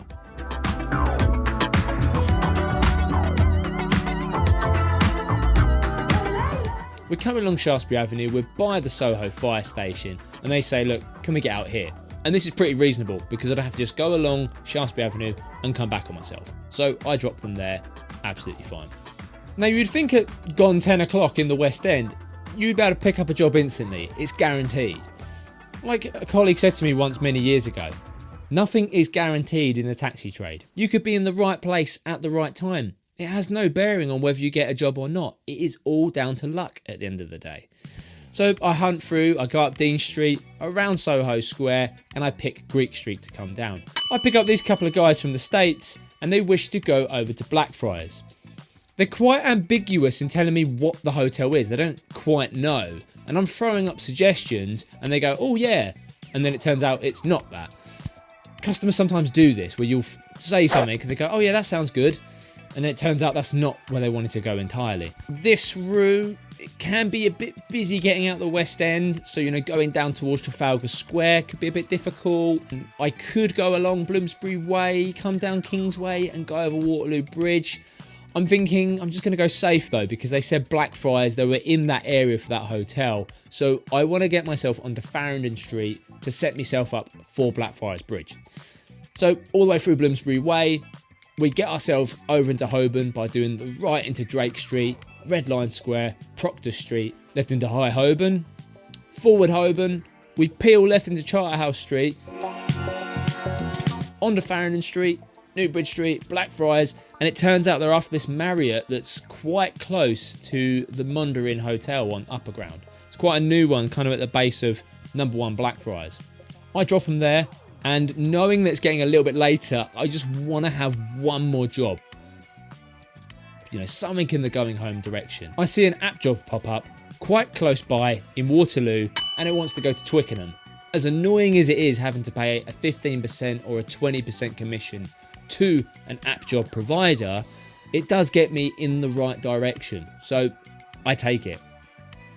I don't want to be heading over to Waterloo direction because it could be quite busy at this West End time, so I go south, right onto Bayliss Road, go through the back of Waterloo Station, out onto Westminster Bridge Road, straight over Westminster Bridge, around Parliament Square and into Victoria Street. From here we bear right up into Grosvenor Gardens, go through Eaton Square, right into Belgrave Place, left Chesham Place, Pont Street, Beecham Place, out on the Brompton Road, and bosh, all the way along the A4. We go on the Great West Road, and we come off of the Hogarth roundabout, named after my favourite 18th century painter, William Hogarth. Leave that by Burlington Lane, Alexandra Avenue, Great Chertsey Road, over Chiswick Bridge. My map runs out of steam at this point, into Twickenham and beyond, and we drop the gentleman there. It's not quite a going home job because I've still got another 35 minutes to get home, but at least it's not a Lewisham. In this shift, we'll find out. Can you tell before someone hails you where they're going to go? What happens when someone's credit card doesn't go through? Flying. Should we try again? And of course, will I get a going home job? Now, to get started on my shift, I actually have to go for a bit of a hunt. Quiet. Come on. The reason why you're pointing the wrong way, sir? All the way to North Audley Street, right by the Mayfair Chippy, where I pick up this job, and it's going over to Harrods. Nice bread and butter stuff. Luckily, we're right on that junction of Green Street, so I can get my right into Green Street and work our way down to Park Lane, just do the usual shuffle down to Harrods.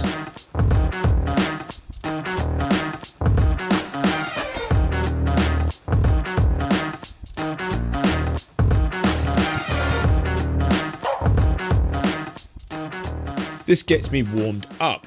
Because it took me a bit of time to find this first job, I'm thinking I'm going to jump straight onto the rank at Harrods if I can. I go around to the side door. It's a little bit slow today. It takes me about 11 minutes before I get this job going up to Seymour Place. It's pretty much a reverse of what I've done, although the route's slightly different. From here I get into Hans Place and I'm following a cement truck. It's about to take a left turn into Hans Street, the road I was going to use, but I'm thinking I might get stuck behind that. So I come a little bit lower and get myself out onto Pont Street.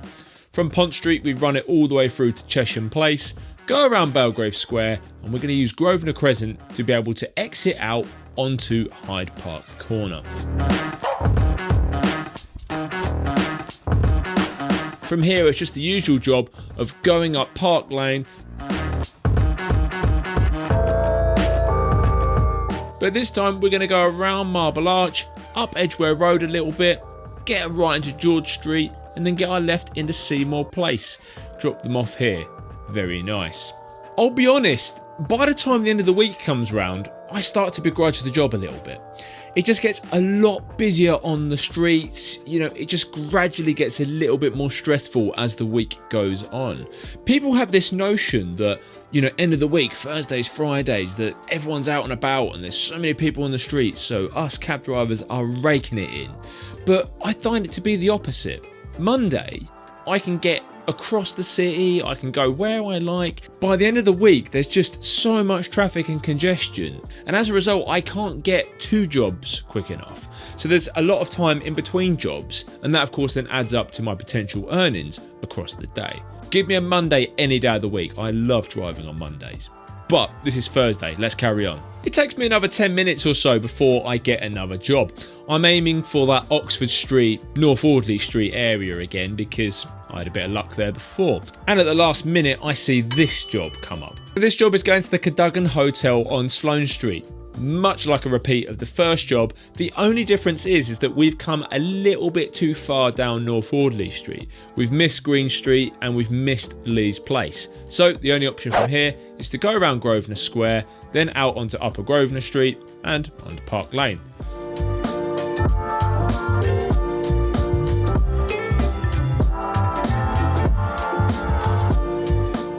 Now, of course, Grosvenor Crescent is once again shut, so I've got to go around Hyde Park Corner into a bit of Knightsbridge. Knightsbridge is building up a bit, so I do a left at the Berkeley Hotel, bringing us into Wilton Place, use Wilton Crescent, around Belgrave Square, Chesham Place, going past the German Embassy on the north side, forward Pont Street, left into Sloane Street, and I drop them on the opposite side of the street to the hotel. It's a bit more of a hunt before I get to my next job, but I'm lucky to pick up these Americans who are by Buckingham Palace. They just want to go to the Waldorf Hotel, which of course is on the Aldwych, Waldorf Hilton. From here, if we draw it up on a map, it's a straight line. So we get going along. The Mall is the road that connects Buckingham Palace to Trafalgar Square. Now, of course, Trafalgar Square was the fortuitous battle where Lord Admiral Nelson, the man on top of the column, lost his life. And of course, you have to go through Admiralty Arch. So the Mall quite neatly connects the monarch to the achievements and the sacrifices of Lord Horatio Nelson, which is why when you go along the Mall, look at the black lampposts, and at the very top, you'll see little ships. These are Nelson's fleet. It's a bit busy on the lead up to Admiralty Arch, and that's because there's a lot of construction work going on for a luxury hotel that's going in here, which I think is actually owned by the Hilton Waldorf brand as well, so kind of a cool link on this run. We eventually get out onto the Strand, over the Aldwych, and set down quite neatly there. Luckily, it's not quite as bad before I get onto my next job. From the Aldwych, and this lady wishes to go to Wapping High Street. Almost exactly the same job I had yesterday, which was from the Strand to St Catherine's Dock. Knowing that Thursday's probably going to be even worse than Wednesday, I still opt to go through the city. Super simple, we just get ourselves onto Fleet Street, over Ludgate Circus, up Ludgate Hill and towards St Paul's Churchyard, going past of course St Paul's Cathedral, forward into Cannon Street, forward into Eastcheap, Great Tower Street, and then that eventually peels us out onto Tower Hill. Now, once I get into the highway, I opt to use Thomas More Street to get us down into Wapping High Street. Now, the lady in the back is pretty shocked when I tell her that I have to drop her in this particular location of Wapping High Street.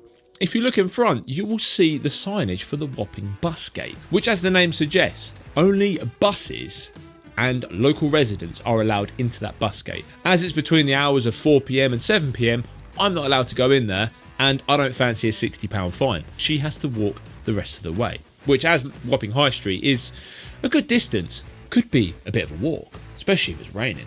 On the way back in, and of course being school holidays, I think I'm going to try the Tower of London. So I come down Byward Street and get a left into that part of Lower Thames Street. Unfortunately, the cab rank is pretty banged out, so I start heading my way west. I get ourselves up onto New Bridge Street, and I'm wanting to get the left turn into Fleet Street, maybe trying sort of the Fetter Lane city area. But there's a lot of traffic going that way, including a lot of cabs, so I abide by the age-old cabbie principle. Pennies go left, pounds go right. Basically meaning don't follow a lot of cabs because the likelihood is you're not going to get a job, they will. So if you pull off and go in a different direction, you've got that road all to yourself. So I go up Farringdon Road. Check out this lady here. Now, before she hails me down, I have a premonition about where she might be going. She's going to be going to Islington or something, I reckon. And it pays off. She's going to Islington, Milner Square. Obviously, she's standing like in quite a particular part of the road and presumably wants to go northbound because of the side of the road she's standing on. She could be going up to the Camden area. She could be going to Islington, maybe over into Hackney. But, you know, just judging and wild guess, Islington is what I go for. Milner Square is pretty easy to pull because it's the square above Gibson Square. Gibson Square is part of the very first run that we learn on the knowledge as would-be cab drivers. And to run it, I'm thinking, right, we just go up Farringdon Road. Rather than going all the way up and opting for Rosebery Avenue, as that can get a little bit busy in that direction, I take a right and go into the meat market. East Poultry Avenue, right into Charterhouse Street, and left into John Street. From here, it's just a straight line all the way up to Islington High Street. Going to peel left into Liverpool Road, and we'll set Milner Square that way.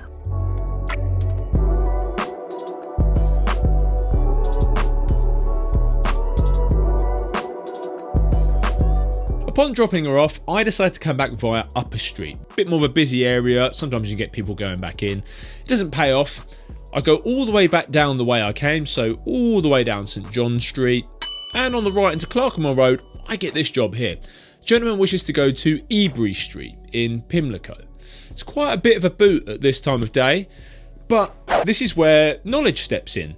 It's pretty much an extension of one of the first few runs we learn on the knowledge, which is St John's Square to St James's Square. It's just a little bit of an extension at the end. You look at it on the map, this is how it looks. This just comes to me super simply. You just run it all the way down Clerkenwell Road, Theobald's Road. You get the left into Drake Street, Red Lion Square, bish bash bosh. Go past that Sainsbury's, High Holborn, St Giles High Street, into Shaftesbury Avenue. We're kind of beating the West End loading up times, so Shaftesbury Avenue isn't that bad. All the way through, peel left down into the Haymarket. Right onto Pall Mall, all the way along Pall Mall, and this is where we would normally set St James's Square if we was doing the knowledge run. We go a little bit further, left into Marlborough Gate, Marlborough Road, right onto the Mall, round the Queen Victoria Memorial, the Spur Road, Birdcage Walk, buzz it out along Buckingham Palace Road. Buckingham Palace Road is really heavy for some reason. Again, it's just something about Thursdays and later on in the week that I just don't like.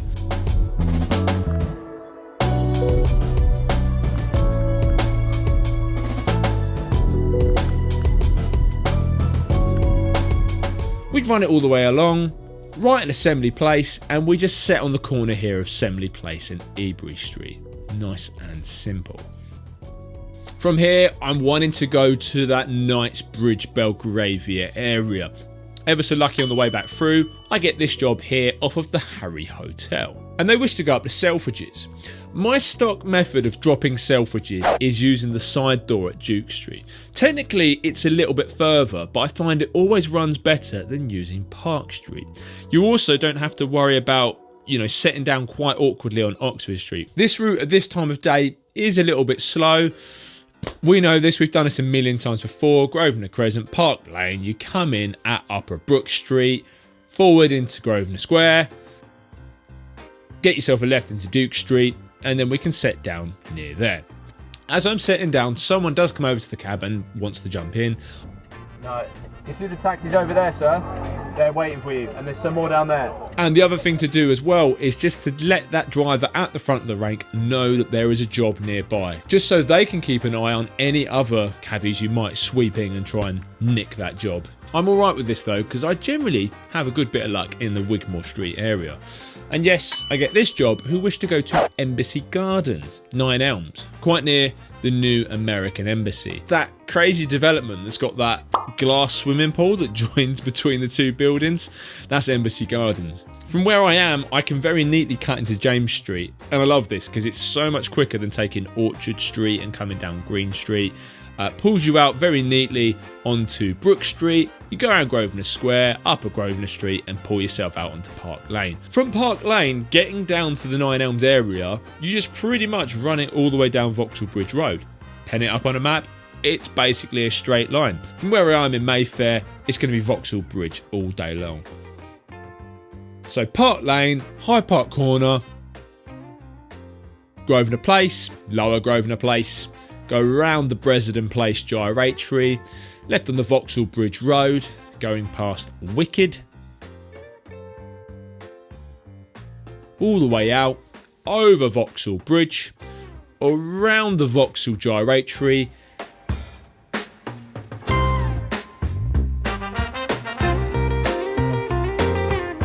leave that by 9 Elms Lane, left into Embassy Gardens, setting them here. Sometimes it's good to just park up and just wait a little bit in the Embassy Gardens area. Either an app job might go off or you might grab someone off the street because quite an affluent area and it's kind of marooned out of the way, so lots of people do get taxis to and from this location. Doesn't quite work for me, but it's always something worth bearing in mind. As I'm relatively close, I head over to the Iron Lung. No prizes for guessing what happens there. About 7:20, I have a little hunt on Victoria Street, even taking the initiative to do laps. It's not quite working for me. Is that slack period approaching early. Sometimes it's weird in the cab that you can go on a little bit of a roll and then no jobs, you just can't find something. I'm driving around the area and I see a little notification on my Twitter feed saying that Paddington is short of cabs. Well, I'm thinking I can go there, I can sit on the rank, have a little bit of a bite to eat, and then pick up a job afterwards. Unfortunately, when I get to Paddington, there is quite a lot of cabs on the rank, and it's not particularly moving fast either. Some 23 minutes or so at Paddington, and I finally get this job. Quite a few cases to load up, but they wish to go to Cloudsley Square, followed by Offord Road. This is, of course, back in the Islington direction. So, leave the Paddington Station forecourt, get ourselves a right into Bishop's Bridge Road, go around the roundabout. I love some of these jobs off of Paddington because it's just driving in a straight line for as long as possible until you need to get your way into Islington. It's a touch. I love these. Forward Marylebone Road. At the time of recording, the Euston cycle lane was still in place, so we're going to go over the Euston underpass, forward Euston Road, forward ourselves into Pentonville Road, get a left at the Lexington pub leading us onto Penton Street, going past the TfL cycle hire scheme, and then we have to do that little wiggle into Cloudsley Square. Right Copenhagen Street, left Cloudsley Road,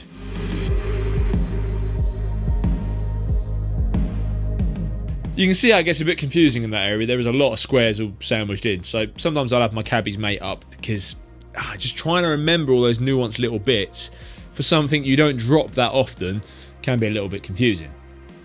So we just leave ourselves by left Barnsbury Street, right Thornhill Road, get a right onto Offord Road and then set down there.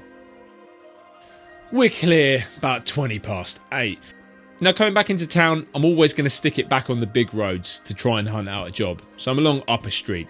Nice, busy neighbourhood. If anyone lives nearby, they're going to come out onto the main street if they want a taxi. Doesn't pay off for me, unfortunately. I get down to Rosebery Avenue and I'm thinking I'm going to go for a little walk. At the time of recording this, I was trying to get out of the cab and do a lot more steps. My average daily steps are about 3,500 steps. I know, life of the cab driver. Something else to bear in mind as part of doing this job. Some 10 minutes go past, I hop back in, I have to go all the way to Shaftesbury Avenue before I pick up my next job. And this person wishes to go to Bicknell Street. Comes up quite easy because I think of Bicknell Street, right at the top of Gloucester Place, you've got Bicknell Mansions as well. The issue is it's like a one-way road east. You kind of have to come along west and then come back in on yourself. My immediate thinking is I've got to get to the Marylebone High Street area, you know, like Paddington Street. And from where we're on Shaftesbury Avenue, the best way I can think of is going up via Wardour Street. We can forward into Berners Street, left Mortimer Street, right Nassau Street, left into Ridenhouse Street. And I love this because it goes over Great Titchfield Street and it comes out by the All Souls Church, Langham Place, you know, near the Langham Hotel and BBC Broadcasting House. We go up Portland Place and I'm going to get a left onto New Cavendish Street because that's going to neatly pull us into the Marylebone High Street area. By this time of night, you know, we're talking about 8:30 or so, Marylebone High Street is a lot more quieter and calmer.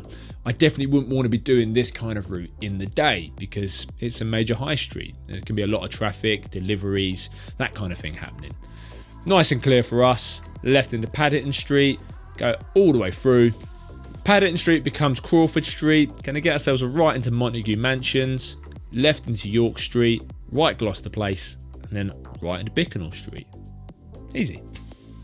It's just gone 9 o'clock and we could still be very firmly in that time that I like to dub as the slack period. It's when there's a lot of people in restaurants, in the theatres, so there's not much activity and action on the streets. Luckily, I go down Baker Street and just 1 minute later, I managed to pick up this job going down to Battersea Reach. Battersea Reach is one of those ones you can never forget as well because when I was on the Knowledge, they made a documentary on Channel 4 about the world's toughest taxi test. And there was a guy on the Knowledge who's out driving now, called Everton, and he got asked Battersea Reach. I'd like to go from there to Battersea Reach. Battersea Reach, oh, Juniper Drive one. That's it, yeah. So London Edition Hotel to Battersea Reach. So I think it's one of those points that's just always permanently ingrained. It's quite, distinct on how you said it as well. Right by Wandsworth Bridge, or you can come in via York Road, Wandsworth. So from where we are, my main objective is I've got to get to Battersea Bridge. Why? Because I'm going to be setting from York Road, and to get the best way to York Road, I'm going to be coming in from Lombard, Battersea Church Road. That neatly pulls us to Battersea Bridge. So to get my way down to Battersea Bridge, well, not as ideal at the moment with Grosvenor Crescent being shut. Around Hyde Park Corner, and I'm going to come in via Buckingham Palace Road. Forward it all the way out, right into Pimlico Road, continuing in that straight line, forward into Royal Hospital Road, and then from there we get onto the Chelsea Embankment. You can take Albert Bridge for this, but I like Battersea Bridge just a little bit more. Couple of reasons. Firstly, you haven't got that width restriction on the bridge. And secondly, it sets us up very neatly for Battersea Church Road, which is the imperative route I'm going to use. Just neatens out that line on the map a little bit.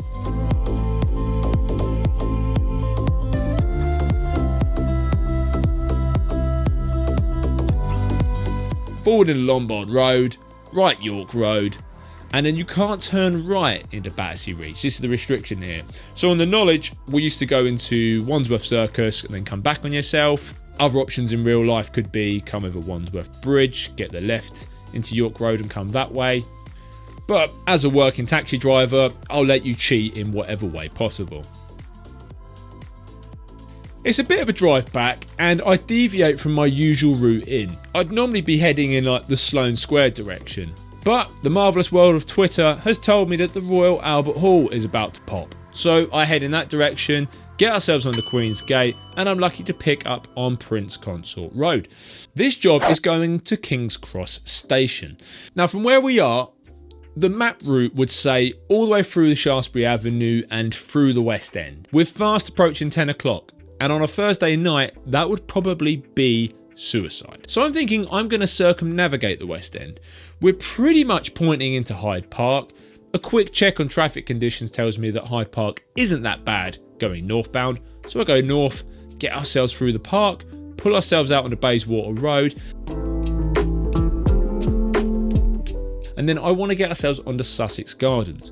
Why? Because that will set us up for Old Marylebone Road, and we're up high into Marylebone Road. We're safe. We can get into that bus lane, real away from the chaos of the West End. This route isn't going to look pretty on a map, but it just shows you that in the cab there is never one ideal route that you always pick. It's always varied depending on the time of day, the type of passengers you've got, and of course where you may start from. Euston Overpass, Euston Road.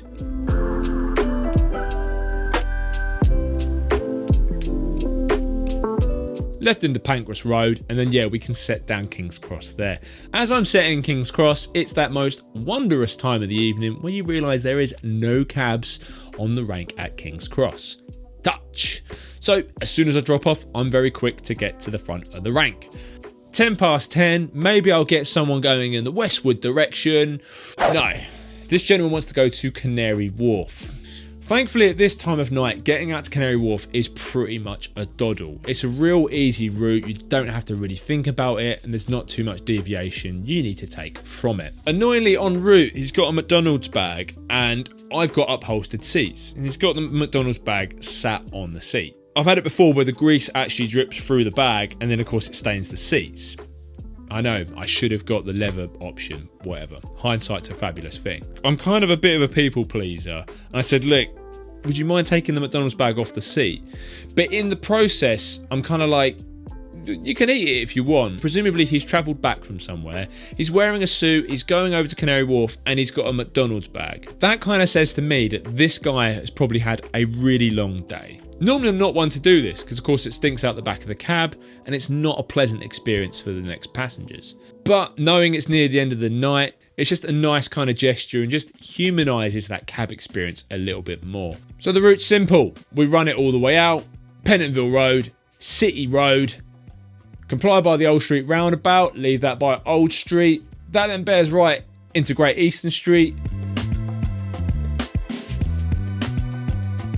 forward Commercial Street, left Whitechapel High Street, right Commercial Road, buzz it all the way out.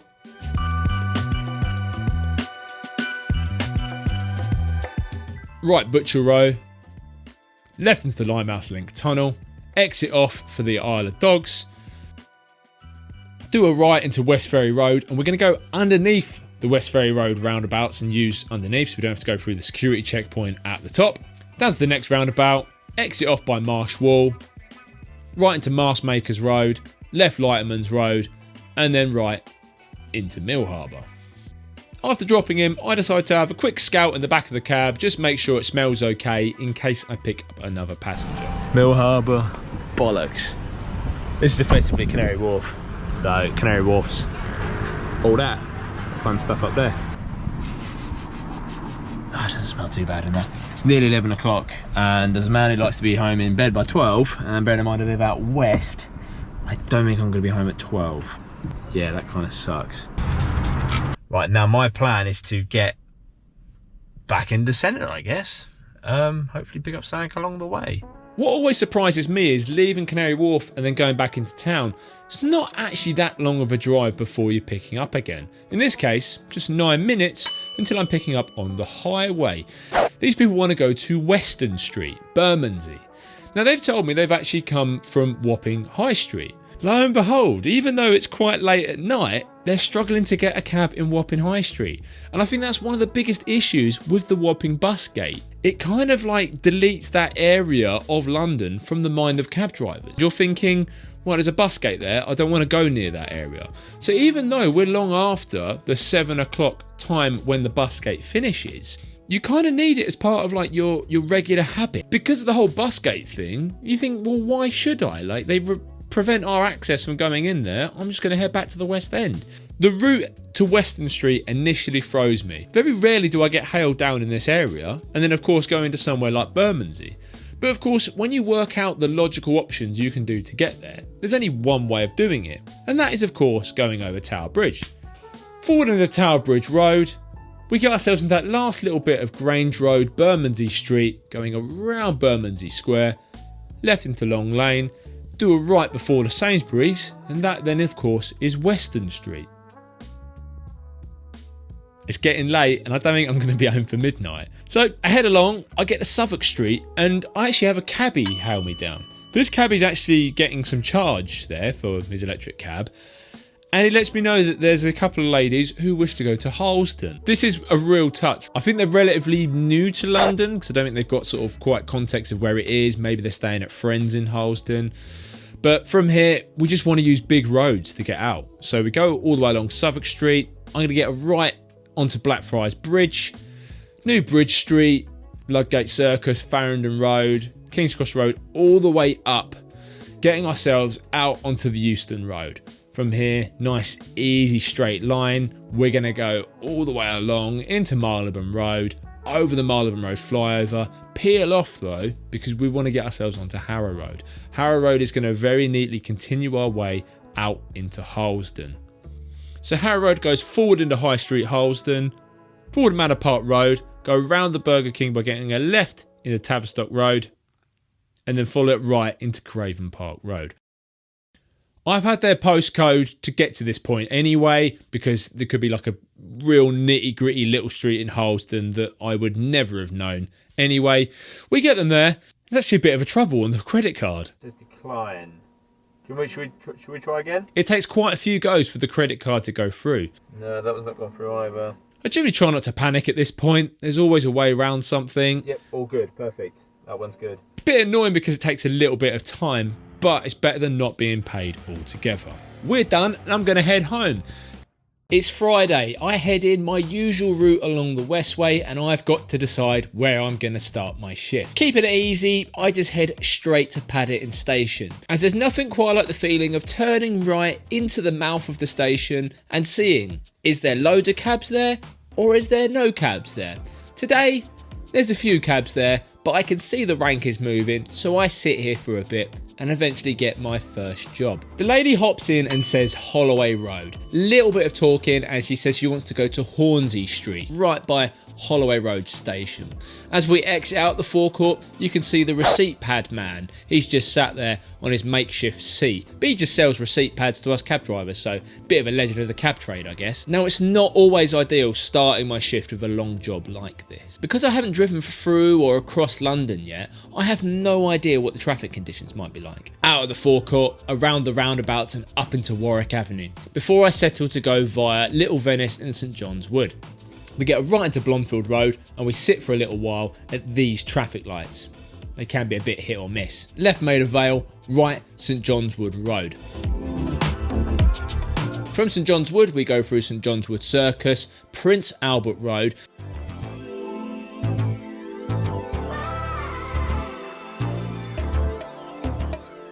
and it comes as no surprise that as we leave the borough of Westminster and work into the borough of Camden, the traffic all of a sudden starts. We gradually get through Parkway and that pulls us out onto Camden Road, past that rather weird architectural Sainsbury's right at the start of the Camden Road. All the way up, along past Camden Skate Park, and we're going to forward into Parkhurst Road. There's no use for the bus lane on this route because I need to be getting into the right hand lane.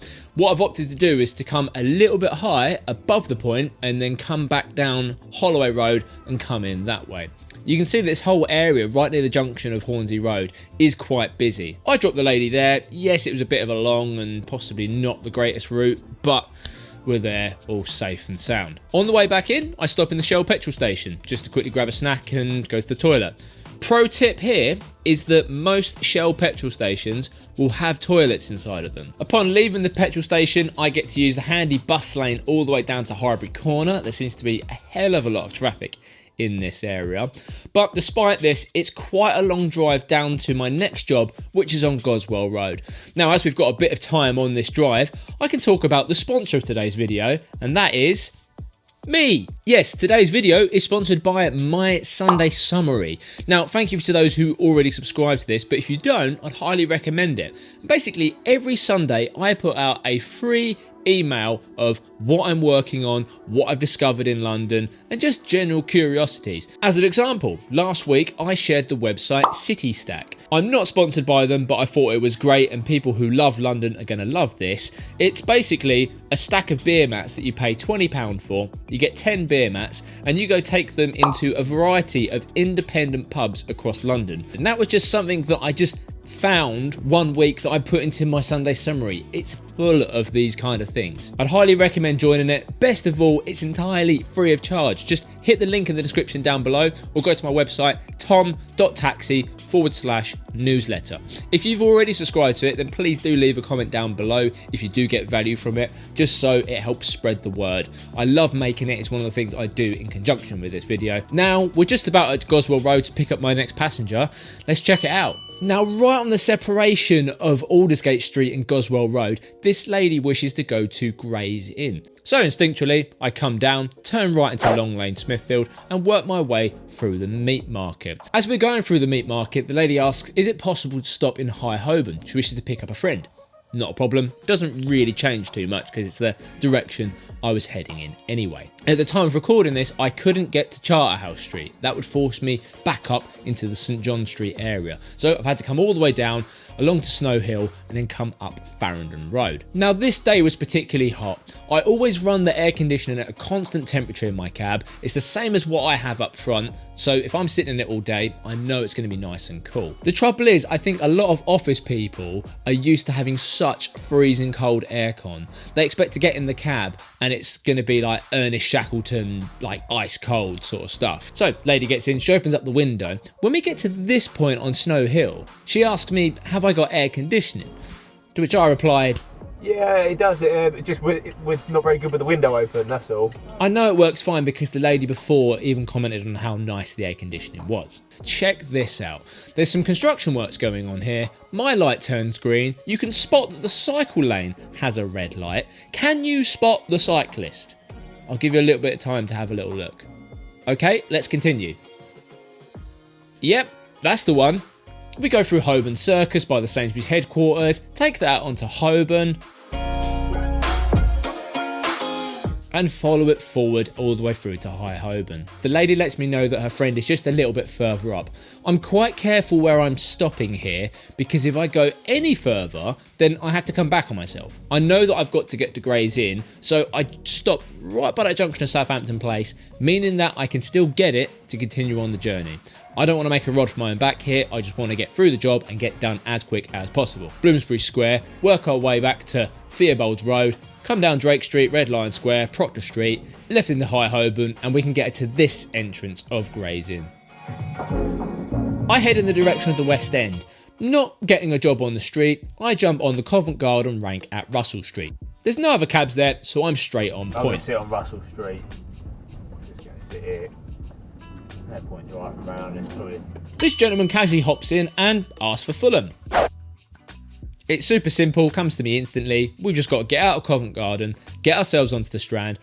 As soon as we pull off, my preconditioned levels of air conditioning, the gentleman's very quick to open the window. Of course, we get to Exeter Street, and it doesn't take long for him to ask, does the aircon work?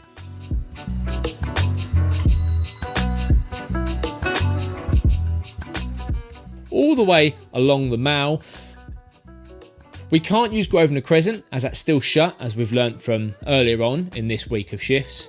So get ourselves out onto Buckingham Palace Road, follow it all the way through Pimlico Road, Royal Hospital Road, get ourselves out onto the Chelsea Embankment. It's likely to be a little bit congested at this time of day, but what area of Chelsea and Fulham won't be? Then work our way up onto the Fulham Road and get our gent to wherever they need to go. He wishes to be dropped on a side street just near Munster Road. You know, a lot of passengers will do that. They'll sometimes get in and just say, Munster Road, please, driver. And en route, they'll just say, oh, I'm just this road up here. Well. 3 jobs in. 5:30. But I feel pretty worn down already. Nice and clean, yeah. Conversation about air conditioning in this cab typically goes, you can do it 2 ways. You can either lock the windows, and then if you lock the windows, they'll get in and go, oh, can I have the windows open? You'll be like, well, I've got aircon on. Do you want aircon or windows? And you go, oh, I'll have windows. Or if you don't lock the windows, they just open them as soon as they get in the cab as a matter of habit. And you get, 2 minutes down the road and they say, oh, driver, can you put some aircon on? Some customers can work out how to do the, there's like a little panel in the back so you can control the air conditioner in the back. The trouble is that anyone given unlimited access to an air conditioning unit will just put it on ice cold. 22 is just the average kind of middle of the road temperature. If you go down to like 18, like unless you're like a penguin, I'm going along down the road, so it's going full chat. I'm like, right, okay, well they've got it, they've managed to find a setting, whatever, they're happy. Next thing you know, I'm going down Royal Hospital Road, I look in the back, both windows are fully cracked right open. You're like, I just can't win. Just cannot win. Sometimes some customers do it as like, they just want to exert an element of control. It's just enough of those things to be like, oh, can we go that way or that way? It's like, it's just them sort of telling you, like, I'm the boss, like, let me do what I want to do. I haven't got into any sense of a role yet. I like getting into a rhythm, a flow, a role, generally, because it takes a while to get into central London and you get a few jobs in central. But I've just been, Paddington, Holloway, one in central, and then one out here. So it's all right, but we need to get those little ones under the belt. We need to get some smaller jobs going. I work my way down to the New Kings Road and I cruise past the Kebab Kid restaurant. Now that is an establishment I need to share in a future video. Well worth going there. I go all the way along the Kings Road, through Sloane Square, and it's amazing. The height of summer, it can still be quite difficult to find a job in this quite popular area. It's not until I get to Sloane Street where I pick up this lady just after another cab that's picked up here as well, and she wishes to go to Charlotte Street via the Mayfair Hotel. Nice, that'll do us perfectly. So, to get ourselves there, the Mayfair Hotel is on Stratton Street. I know that Grosvenor Crescent is shut if I was coming in, but I can get out onto Hyde Park Corner. So that's what I'll do. I'll go up Sloane Street, get a right going past the Jumeirah Hotel, or the Jamiroquai, as one of my friends likes to call it, work our way into West Halkin Street, go around Belgrave Square, and we exit out onto Grosvenor Crescent. Now annoyingly, because Grosvenor Crescent is shut on the inbound road, it's actually made pulling out onto Hyde Park Corner a lot worse. So basically, a lot of the traffic that be coming around Hyde Park Corner, some of it would be peeling off into Grosvenor Crescent. Because they can't do that, it's all forced up towards Knightsbridge, meaning that there's about 4 lanes of traffic that we'll have to contend with by pulling out here. Takes a little while, but we eventually get out, and I can work our way along Piccadilly. Piccadilly, super easy from here. We turn left into Stratton Street, and we go past Langan's Brasserie, once owned by a certain Maurice Micklewhite, or Sir Michael Caine to you and I, and we drop at the Mayfair Hotel. I just have to sit here for a little bit. I move up off of the taxi rank just in case any cabbie behind me might want to rank here. We wait for a little bit and they hop back in, and we continue on to Charlotte Street. Left Berkeley Street, go around Berkeley Square, and we pull ourselves out onto Bruton Street. From here, work into Conduit, and then we do a left into St George Street. Now from here I'm going to go up to Hanover Square. Traffic builds up a little bit here at Hanover Square, but it's certainly better than sitting on Regent Street. Harewood Place, Holles Street, and we're going to go around Cavendish Square. From here, that sets us up very neatly for the forward into Mortimer Street.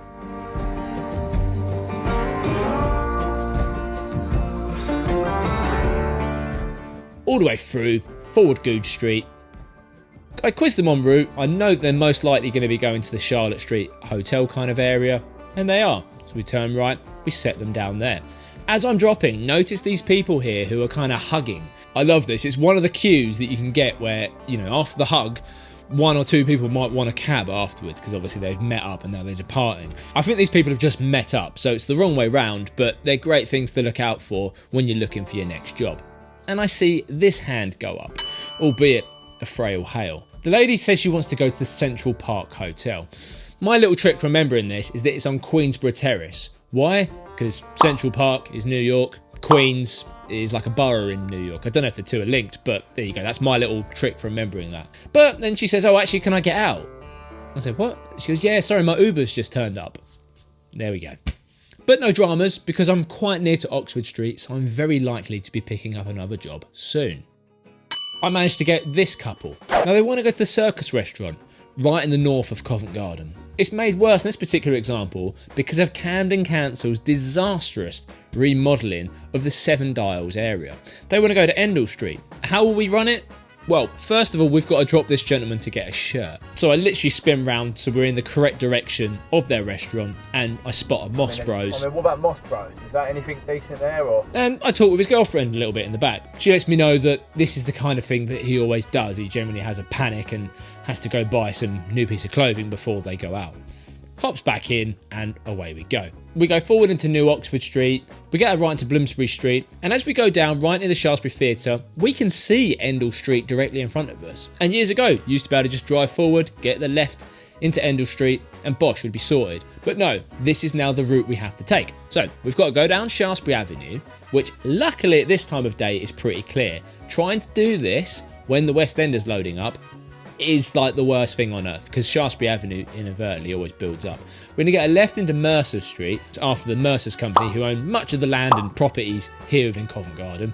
We have to go around Seven Dials, that once slums back in the days of Charles Dickens. I'm having to look at my map because I can't even remember the streets because it's that convoluted. We leave it by Shorts Gardens and then get our right into Endell Street, and then we can drop the gentleman there.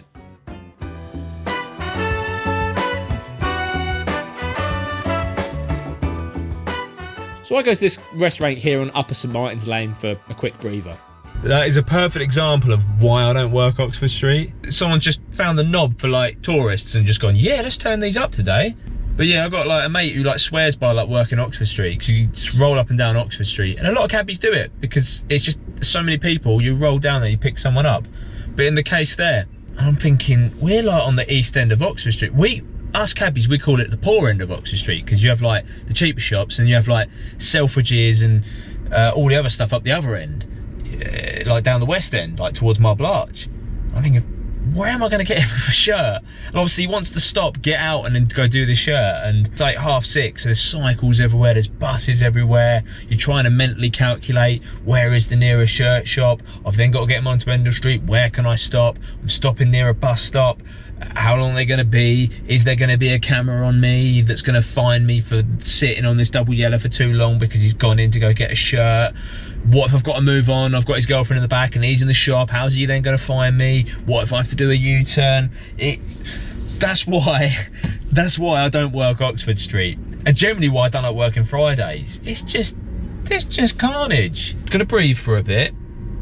Maybe stretch the old Mystic Megs around the outside of the cab and just chill. We'll get somewhere. And as I pull away, I managed to grab this job, which is to go to Euston Station. Now, this route I'm about to do is probably one of the best outcomes from the fact that we can't drive the full length of Tottenham Court Road and that Gower Street has become two-way. What it does is that it really unlocks Torrington Place. Torrington Place used to run westbound, but in 2015 they made it eastbound. To be honest, I rarely ever drove on Torrington Place whenever I got my badge, which kind of signifies how useless it is as a road. But now that Gower Street's two-way, it now makes it a bit more accessible, and there is actually some good use cases for it, particularly when you're set in Euston Station. Where we are on Upper St Martin's Lane, we have to get out of Covent Garden, so we go right Cranbourne Street, right into Charing Cross Road. Now, as we come up to Cambridge Circus, we get ourselves in the right-hand lane, so we can get a right into Shaftesbury Avenue. Work our way up into Bloomsbury Street, forward ourselves into Gower Street, and we can work our way up to Torrington Place. Now, we can either take the direct right into Torrington Place, or we can go right Keppel Street just to cut out that traffic lights at the top there. Right Torrington Place, then left into Gordon Square, and it is just so easy to cruise along Gordon Square, up Gordon Street, and that sets you up perfectly for Euston Station. Like I say, before Gower Street became two-way, this route wasn't possible. And even better is setting at Euston Station. You can see there's a massive pile of people who all want cabs. Yes. So quite quick to drop off and then go service that queue. There's a young lady at the front with a little bit of luggage and she wishes to go to Loveridge Road. I've never heard of Loveridge Road. Couldn't put it. I question her a little bit further and it's kind of midway between Kilburn and West Hampstead Station. So I head up in that direction. It's one of those routes that you can do in a multitude of ways. Marylebone Road. And I'm going to get right into Balcombe Street. We go past Marylebone Station, get ourselves right into Harewood Avenue. As you go up Harewood Avenue, you eventually hit Rossmore Road, so you have to use that to get yourself out to Lisson Grove. And then from Lisson Grove, it's a straight line all the way up to West Hampstead Station.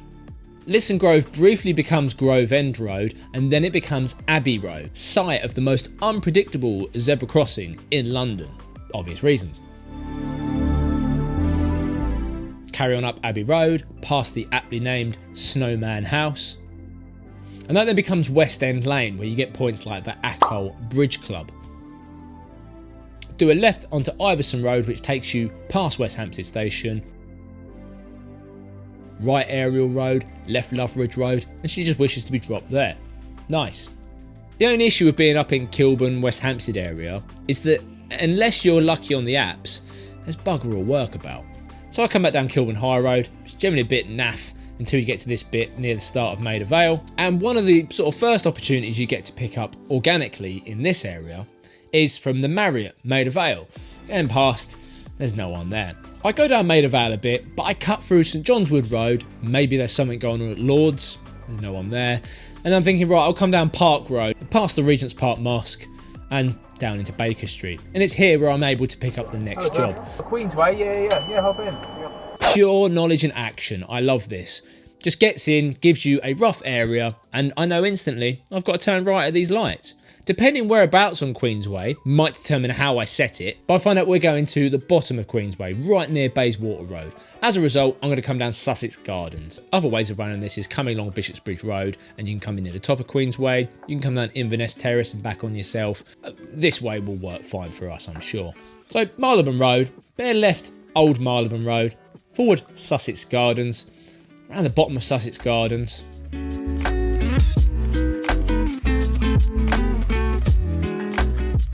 By Westbourne Terrace, right Bayswater Road, right to Queensway. Sorted. And then as always, from here I'm just wanting to be heading back to the West End direction. So just all the way along Bayswater Road, through Marble Arch and onto Oxford Street. No hand goes up and I see there's a bit of a space on the Selfridges rank out the front. This ain't a bad place to sit because this rank generally always moves, especially at this time of year, and if a customer wants to go in any direction, you can very neatly spin round without having to do a 3-point turn. It just makes your life a little bit easier. Eventually, I get the bread and butter of all bread and butter jobs, Selfridges to Harrods. I'm not even going to explain the run, I'm just going to draw this on the map as quick as I can. bish bash bosh, and I'm quite lucky that as we get down to Harrods, the rank is completely empty. You can see there's loads of people waiting outside. There's even a Prius in the back. Look at this. It's quite remarkable really, because I waited at Selfridges for probably about 5 minutes or so for a job, and there's a few cabs in front of me. You come down to Harrods and there's no cabs about. Awesome. I ensure that when I'm dropping off that I'm not blocking any other cabs who might want to get on the rank. These people just want to go to the Park Plaza Waterloo. Initially, I'm thinking I'm going to go around the back of Harrods, but I can see there's quite a bit of traffic building up there. So I skip that idea and I think, you know what, I'm just going to go up towards the barracks like I should have done. So I get right into Montpellier Street, work our way out onto Trevor Place, and then right into Knightsbridge by the barracks. Super clear today, so we can run it all the way through, forward into Knightsbridge, and it's one of those routes that I love penning up on a map. Just look how straight and organic this route looks. So we peel left onto the Hyde Park Corner slip road, go around Hyde Park Corner, down into Constitution Hill, past Buckhouse, past the Wedding Cake, and we get ourselves out onto Birdcage Walk. Birdcage Walk, sit in a couple of lights here because these aren't really that great of lights, and we go through into Great George Street. From Great George Street, it's a forward into Parliament Square. As we're sitting here on the lights, look at the time of day. It's 9:15 at night. It's one of the things I love most about working summers in the cab is that it's a lot easier, it's a lot more energising, rather than the winter when it gets dark at 4 o'clock. You don't really feel motivated to work, and it can be quite a bit more of a stress to work. Straight over Westminster Bridge, say hello to Queen Boudica as we go over. Forward Westminster Bridge Road, get a right into Kennington Road, and then right into the little forecourt for the Park Plaza, setting them down there. Nice. Dropping off around 9:30, I think we're firmly in that slack period. You know, that time when people are in restaurants, theatres, etc. So I use this as a good time to go to the Iron Lung, quick convenience break, and inadvertently start heading back towards the West End. At the very top of Whitehall, just in spitting distance of King Charles I Island, I have this hand go up and they wish to go to Claridge's. Super easy stuff. We just go around King Charles I Island, up Cockspur Street, past the Brazilian Embassy and the Kazakhstan Embassy, bear left on the Pall Mall, where we go past those gentlemen's clubs on the south side, right into St James's Street. On this particular run, I take a left into Bennett Street, past the Blue Post pub, right Arlington Street, which very neatly sets us up for the forward, into Dover Street. Dover Street, we get the forward, left Hay Hill, right Berkeley Street, around Berkeley Square, we go up Davies Street, turn right into Brook Street, and we drop Claridge's there. After leaving the drop off, I then head round and I'm on New Bond Street. Very quickly realised New Bond Street isn't the place to be at this time of night, but to get ourselves into the Soho area, I head towards like the London Palladium area, Great Marlborough Street, Knoll Street, end up coming down Berwick Street into a bit of Soho, and I find this job here I've got me one. who wishes to go over to the Marylebone area, specifically Rodmartin Street. Sits kind of neatly between Baker Street and Gloucester Place. I always like those little runs when you're stuck within a one-way street because you have to kind of figure out your exit, how you're going to get out of the little maze that you found yourself in. So it's always just a little bit of fun. In this case, it's just right Broadwick Street, right Poland Street, and that pulls us back out onto Great Marlborough Street. From here, I'm going to go forward into Maddox Street, forward Grosvenor Street. We get that right onto Davies Street, going past Claridge's again, left Brook Street, past the Argentinian Embassy, and then we get a right into Duke Street. Now this visual representation will show you the importance of having lights on your bike at night. This guy is practically invisible. Look at him. Always needs to be so tuned in London, always. Up Duke Street, and then we can work our way into Manchester Square. Manchester Square gives you loads of options, and there's plenty of different routes here that you can do to cut the traffic lights out. In our case, just going to leave it on Manchester Street, left into Blandford Street, and then set the gentleman right into Rodmartin Street. Leaving Rodmartin Street by Dorset Street, I come down Baker Street, and I don't have to go far before I pick up the next job outside of the Royal China Club. These people just want Big Ben. At this time of night, I'm just going to slap it on all the big roads. So Baker Street, Portman Square, Orchard Street, forward into North Audley, right into Green Street, peeling us out onto Park Lane, Constitution Hill. We're going to go back to Birdcage Walk. Super clear. Look, there's no one here. I've literally never got through it this easy before. And then forward into Great George Street. There you go. There's Parliament Square. We can drop them there. At this time of night, there's still going to be a lot of theatres kicking out. So it's a 50-50 whether I head to the West End or go down to Victoria. For some reason on this shift, I headed towards the Victoria direction. You can see the sheer amount of people outside of Hamilton who are trying to get home. It's not really a great place to stop, is it? And I'm quick to pick up this job on Victoria Street, right by Sir Simon Milton Square. These people want to go to the Threadneedles Hotel in the city. Been a while since I've been over to the city, so nice surprise for us today. I've just got to work our way back round that Victoria Gyratory and we get ourselves into Buckingham Palace Road. From here I'm going to be taking that same birdcage walk for the 3rd time today. And it just shows you, 10-15 minutes later, look at all the traffic here. Thing is, it's not a very good light sequence, so it doesn't take much for this set of lights to build up. Some of you in the comments might be saying, well Tom, why don't you just use a sat-nav? The issue is that sat-navs are only good when you've got a large amount of data points. As there's probably only 6 cars in this traffic jam, 2 might be using Google Maps and 1 might be using Waze. And that's not enough to quantify if it's a reasonable traffic jam. In fact, check this video out over here. I made a video about why sat-navs aren't that great to use in the taxi. You'll find out more over there. From here, we just pull it through Parliament Square and we're going to get ourselves out onto the embankment.